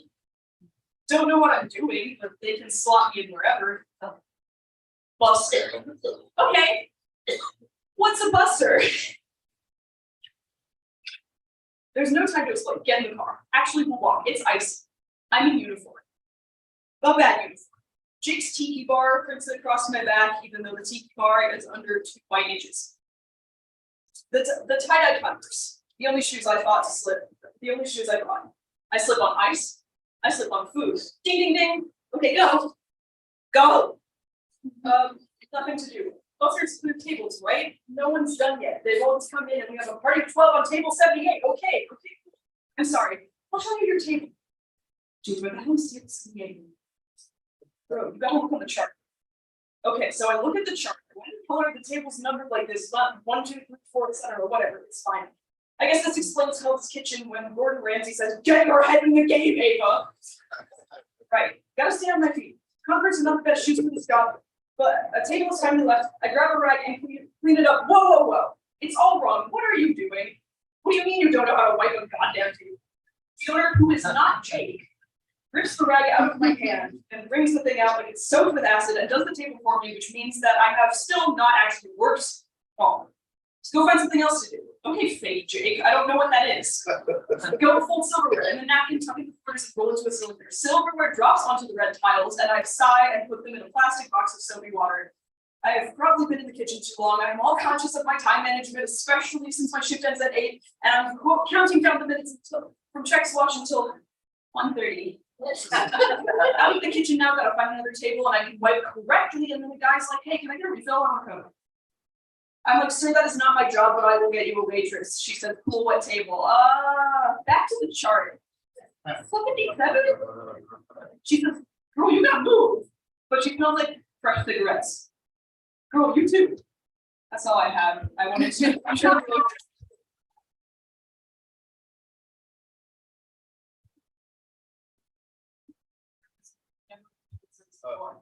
You did it. Yeah, thank you. When it's done, I'll come. I stress. Yeah.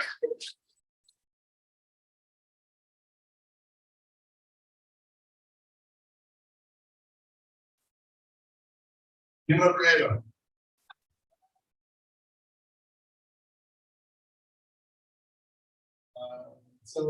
Have you ever heard of a comedian named Matt Brown?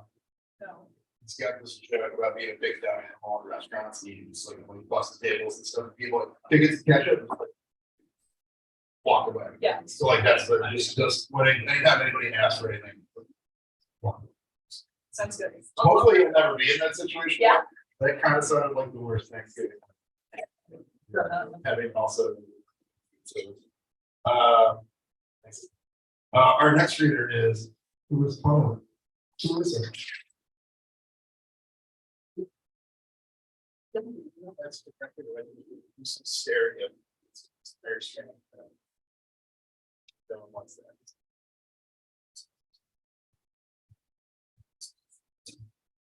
I would. Yeah, you're good. So hi, I'm Marissa and I have two pieces for y'all today. The first piece is called The Summer of My Drummer and it's unlike anything that I've ever written or performed before. So bear with me on that. And the second piece is a fan favorite from this 3 years ago and it's called.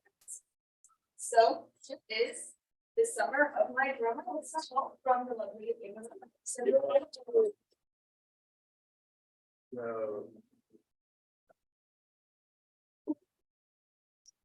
the summer of my drummer, I was overworking.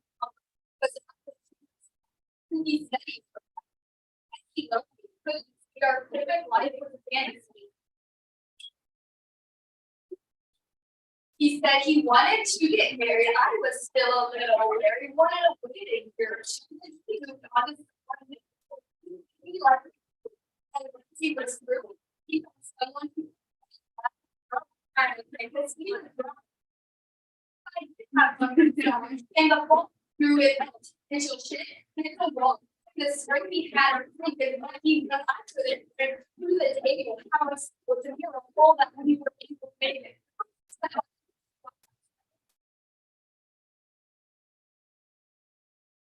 After the summer of my drummer, shit went down so all the happy moments, happy time would be glad. Then he tried to tell me he was home. Then the truth came out as maybe I moved and I when it was so deep. No more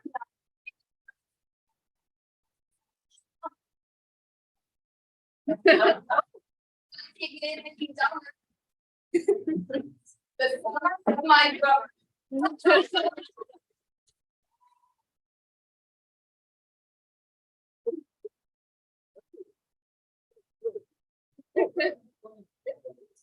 No, it's fine, it's all right. Woo! It's hot. Float up to the atmosphere and see the stars. My lungs might be filled with poisonous gas to shrivel up, but at least I would see something beautiful. You could even say breathtaking before I fell back to Earth. Earth shared her space with us, but it wasn't enough. Higher and higher we climbed, reaching out towards heaven, yet we fell further from our destination with every step we take. The air isn't what's holding us back.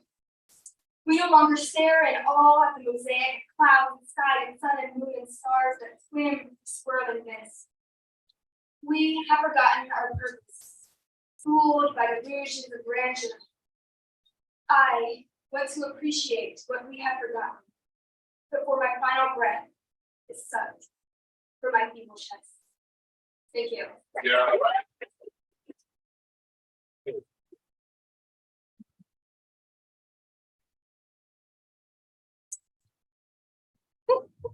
Give that one more time, really.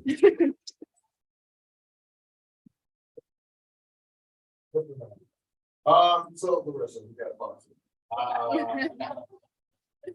Just like, I don't want to speak for like not in and out. Like speak for. But also, you're pretty spot on. Yeah, spoke a lot of wisdom tonight, and I think we can all learn something. Speaking from that. If you, our community doesn't feel right, we're a mess, so like, do better.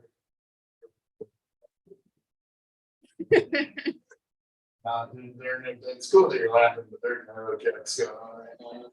It's fine. Well, it's gonna be, over there. Anyway, our next reader is Joe Chambers. Joe, there you are. Yeah.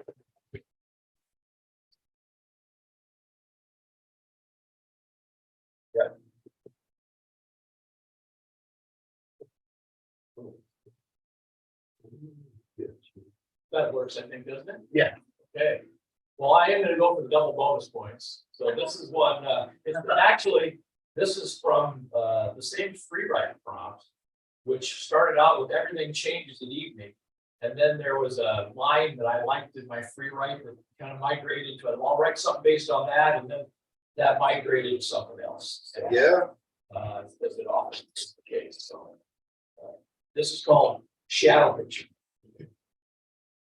A white oak tree shadows against evening's cornflower blue sky, shape drawn by blue spaces where the tree is not. A brick wall crumbles, heavy equipment drives across island, the wreck is fenced. Press briefings are scheduled and given, but a cot is not delivered for a young man who sleeps outside the building who fears his father cannot escape. Families point to cars parked beside the building in missed gatherings. The mayor asserts no credible information in case people were trapped in the fallen building. Best photo of our city's response is the negative.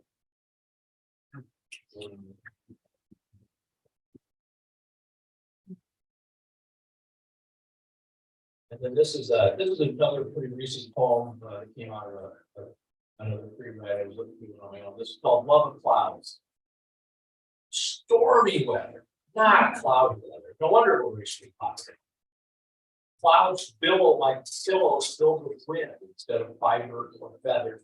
Water falls from them instead of dripping from overflowing eyes onto them.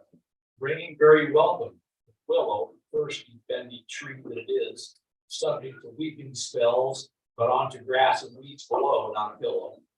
A pillow is for willowy, sad-eyed ex-lovers to soak while the oak drinks deep from every cloudburst, first touched by its mycelium web, like a cloud fibers under the soil surface, finders and sharers with feet yoked to be fed in return, a meal for a meal that turns biblical justice on its head, a New Testament relationship.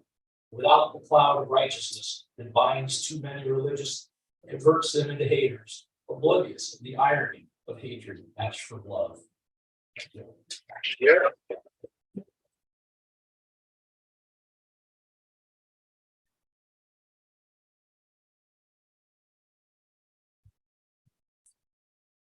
One more time, Joe.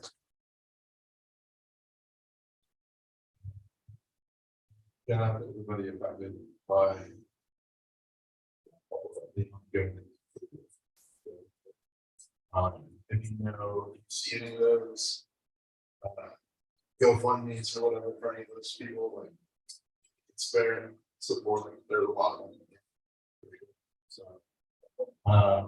Yeah. So we get a couple more readers. Our next reader is Frank Fieldstrom.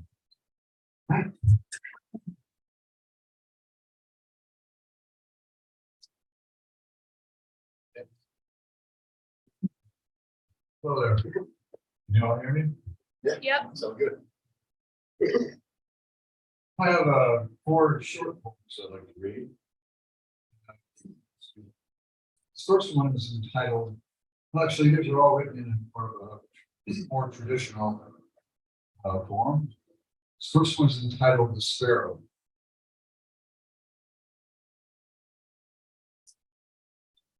Strolled I along that primrose path. There I found this sparrow struggling on the ground. His fragile wings flutter like my broken heart. But as I moved him in the grass, that's when he fought. Perhaps afraid I'd cause more harm. So then I waited there a little while. Now some would think and say it's cruel to let the wild and wounded bird endure such pain.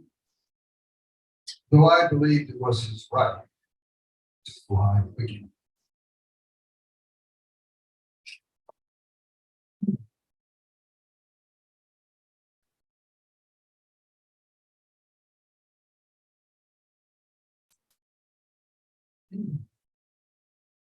This next one is entitled A Toast at the Orient Bridge. I came up to the shepherd's well, as I surmised from days of old.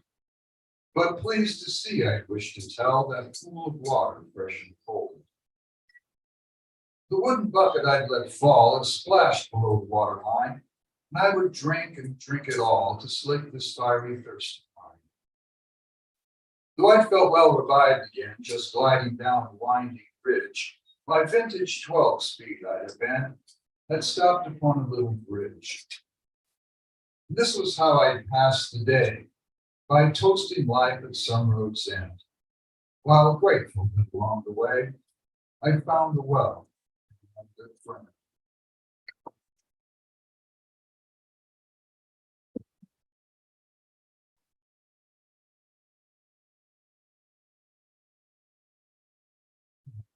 This next one is entitled Near the Cathedral.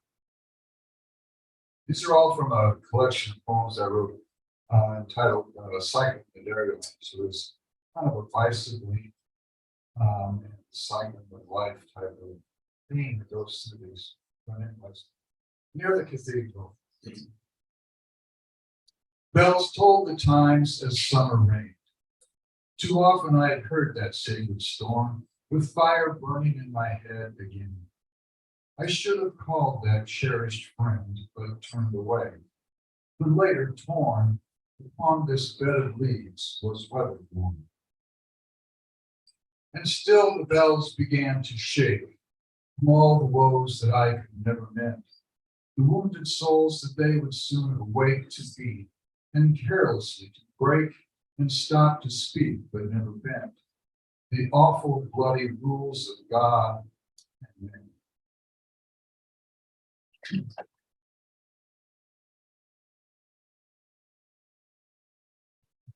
This last one is the poem I wrote for a college professor I had. She was very proud of her Irish lineage or background. She was a James Joyce scholar. Actually had a great affinity for William Butler Yeats. So I had this idea in the middle of the night to write a poem where Yeats would bring her a rose. So I borrowed a form that Yeats had invented, a poem called The Mask, and I wrote this poem. It's entitled Song of the Nightingale.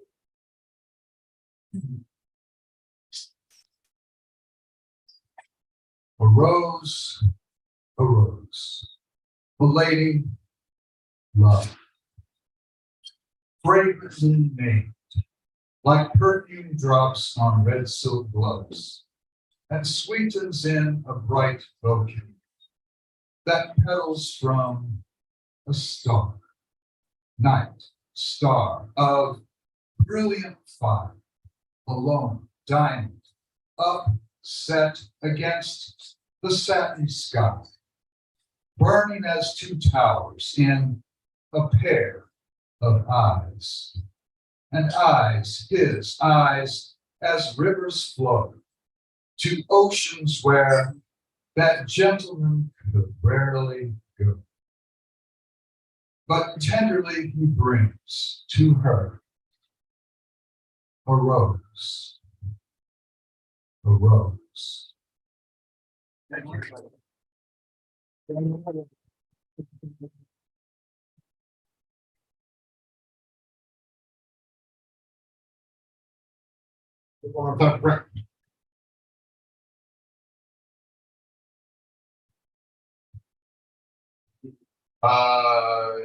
If you're thinking about reading, get signed up yet?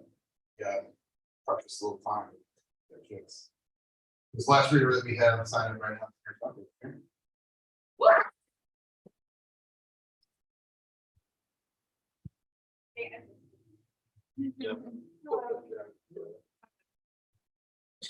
So this piece is also from the prompt of in the evening. I moved the words around a little bit. It's entitled All Changes in the Evening. 7:46 a.m. I go into the apartment, dreading being at school all day, going to my locker, constantly surrounded by peers, going down to first floor. Teachers educating me and preparing me for the real world. Going back up to second floor, stopping in my locker room, going down to the lunchroom, seeing my friends and laughing with them. That's the best part of the day. Noisy lunchroom, noisy halls, noisy classes, noisy. Never alone, never quiet, never real quiet. 3:18 p.m. the final bell rings. In the fall, I go to practice, surrounded by more friends, working out, lifting, running on the sidewalk, cars honking at me, cat calls, and music playing to my phone. Or in spring, I go to rehearsal, surrounded by more friends, singing, dancing, laughing, music playing, instruments tuning. 5:07 p.m. I hit the road. Windows down, music blasting, hair blowing, cars honking, dogs barking, kids biking and screaming. 5:15 p.m. I arrive home. See my parents, talk to my parents, tell them about my day, talk to my pets, play with my parents, over and feed the pets, eat dinner with my parents, work on homework, listen to more music, text with friends, say goodnight to my parents, shower, good music, plan my outfit for the next day, pack my bag for the next day. 10:29 p.m. My self-set bedtime.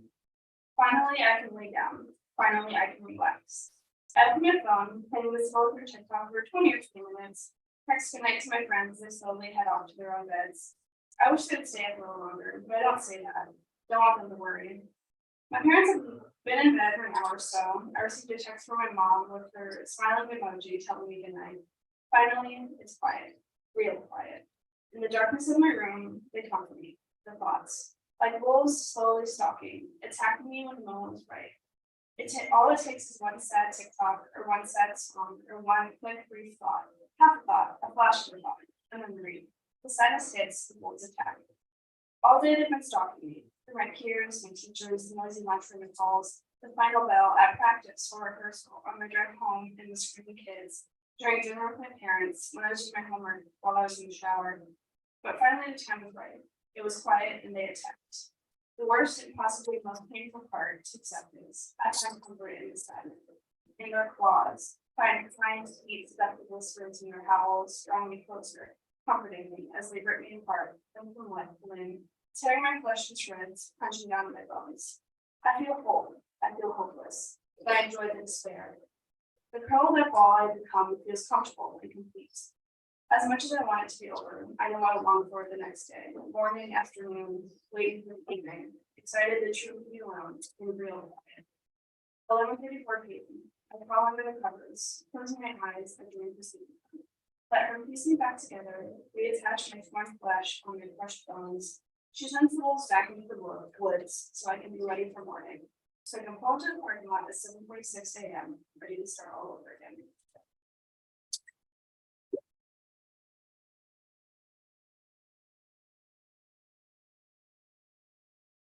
Then I have another one that read it since I'm the last one, and I don't know if else is saying. So it is called An Eternal Wait for Another. On a far planet, there is a being, a person of sorts. This person exists endlessly on a world of nothing but darkness and dust, and there they sit. This person does not know when they got there, nor how long they've been there. For on this planet of dust, there is no planet. With no sun nor moon, there is no night and day. Forever sky littered with minute stars. This person has spent an immeasurable amount of their existence, walking on the dust, digging the dust. In this walking, they have come across nothing. In this digging, they have recovered nothing. It is just them and the dust. They do not hunger for anything. They do not thirst for anything, that is, anything other than another. They do not mind this planet of dust, really. They enjoy the quiet, feel present in it. It provides plenty of time to think past the expansion of the stars, the never-ending sky that illuminates this planet of nothingness. But they wish to think with another. They wish to walk alongside them, stay alongside them, sit alongside them. They wish to be present in their being and have them be present as well. And so they sit. They are done walking, they are done thinking, so they sit. They gaze out into the forever sky with its deep, far off, non-distant stars, waiting, quietly and patiently for their number.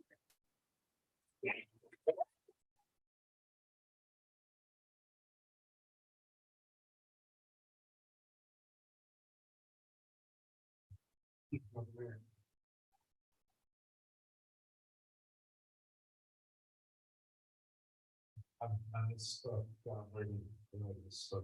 We get one more reading. My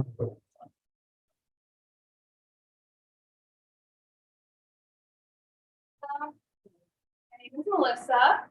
This first piece that I'm going to read is about, it was just published in Pearl City Press's anthology, The Roads We've Taken, coming from Writers on the Avenue. So after that, well, my iPhone ran out of memory last week.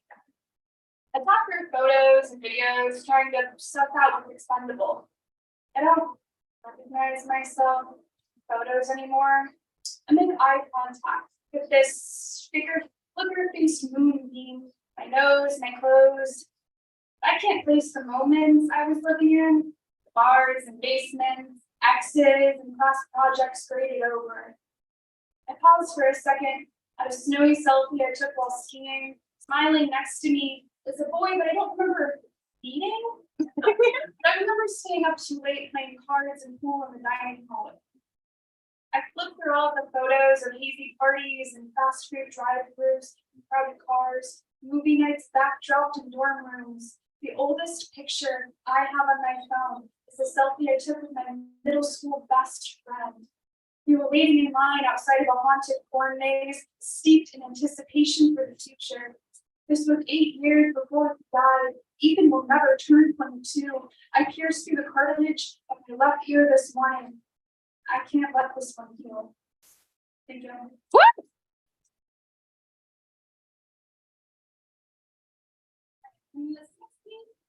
Talk about it today a little bit longer. It's called To Do No Harm. To do no harm is to stare into the heart of a bleeding sumac, the tapped maples, the shedding pines and poplars, and wonder how much of this am I allowed to take with me? I spend my evenings litigating recycling and glass jars and vegan lovers' moral intersection between not killing cows and that's just plastic. Learning an answer. To volunteering my time versus I gotta need more hours if I'm gonna make rent this month. I want to work with this, to use my hands and my heart to cultivate something like hope, something like a future. I want to move with the breeze and sway along to every hauntingly ugly swan song, echoing off the sunrise flake that I go visit every time I want to die and decide not to. My mom needs money. I need dental insurance for the infection in my teeth rots through to the jaw. I don't know how to forgive myself for the misery I'm entwined in at the realization that I allowed myself to give in to monotony, discomfort, at the ways I work and sleep and eat and sit outside of my front porch, the copy of whatever latest, you just have to read this novel. Close my eyes. I feel the warmth of the sun through my eyelids and I smile despite the gnawing ache that contentment is the same as complacency, is the same as stagnation, is the same as rotting, and I don't know how to feel happy without the guilt of it all swallowing me in the aftershock. I don't know how to smile without repentance. How to know if I even deserve it. How to know what I have to do to convince myself I deserve it, despite my office job and my commute and my ache to go camping for the weekend. But fuck, man, gas is expensive. And who has money for hiking boots and bug spray? I have to buy dog food, and bottled water. The city sent out another boiler notices. I don't know why the guilt bites into my stomach when I make monthly donations to good cause and spend a few weeks reading about. Or diverting my paychecks to something that matters. It's never enough if it's not the whole thing, like I've never heard of moderation. I know I could really use the money, but not more than prisoners need books and lawyers, not more than unsheltered need shelter, hot meals, not more than the world needs spinach, qualified therapists, clean water, and I can't reconcile that with my friends who moved on from our youth of making protest signs with borrowed glue and cardboard boxes and Save the Elephants, turning into Chick-fil-A and Hobby Lobby like it never fucking mattered, like the way we lived never mattered, telling me they're happy in that. You're not wallowing, and I can't help but mention that makes you sound like the villain. And fuck you. Wouldn't your younger self be so disappointed if they don't talk to you anymore? You think I get too angry at the wrong people sometimes. I know that's on me. I know everyone is just trying to find a reason to keep going. I know there's a kinder approach to take. I know I'm working on it. It's so fucking hard not to be angry. Seeing how happy the enemy looks. I know, I swear more than my mother would like. She says it always ruins the poem. This is another one that she won't print off to send to my grandmother, but goddamn, I wish she would. You know, there are healthy ways to have discussions about saving the world. about how I know I can't save the world, about how I have spent too long trying to stomach more than I can stomach, trying to hold hands, make peace with the drowning, like asking, was this really all for you? Close my eyes. The glow of the streetlights illuminating my bed sheets. I spend my time listing all the things that I need. Things with affordable produce.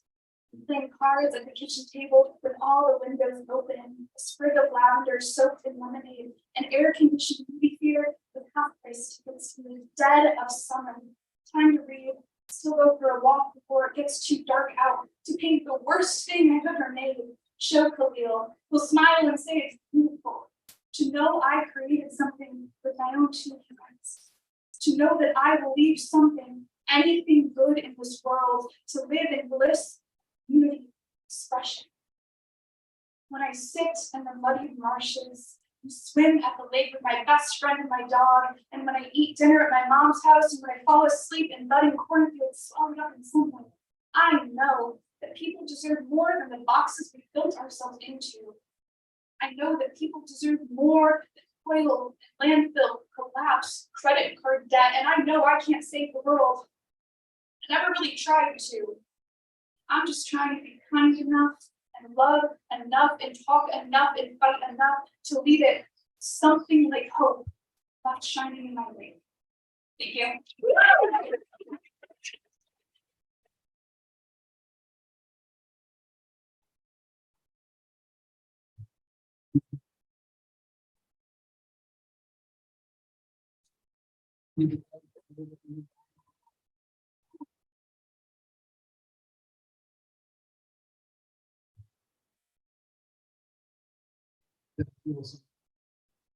I should have said this hours ago, there are books for sale back there. Yeah, some of Kelly's books, some of Keith's book, thank you for the showcase, we appreciate it. We got some information about the center, if you don't know about the Record Center, you should check us out. Try to be pretty cool. We're trying to do it. And yeah, Kirsten does it for pumps, Billings do. Yeah, dig it, that was great. If you're at conference, we'll see you, well, yeah, tomorrow, come to the Gerber Center, at Augustana College. It's we're on the 4th floor, it will be hard to miss. And it'll be air conditioned, very, very air conditioned. So if you're trying to escape and you want to meet some cool local authors and support some cool local artists, there'll be a bunch of them there. We'd love to see you. Hang out, get some food, get some drinks. Generously, these are beautiful people. Give it up for Rostov.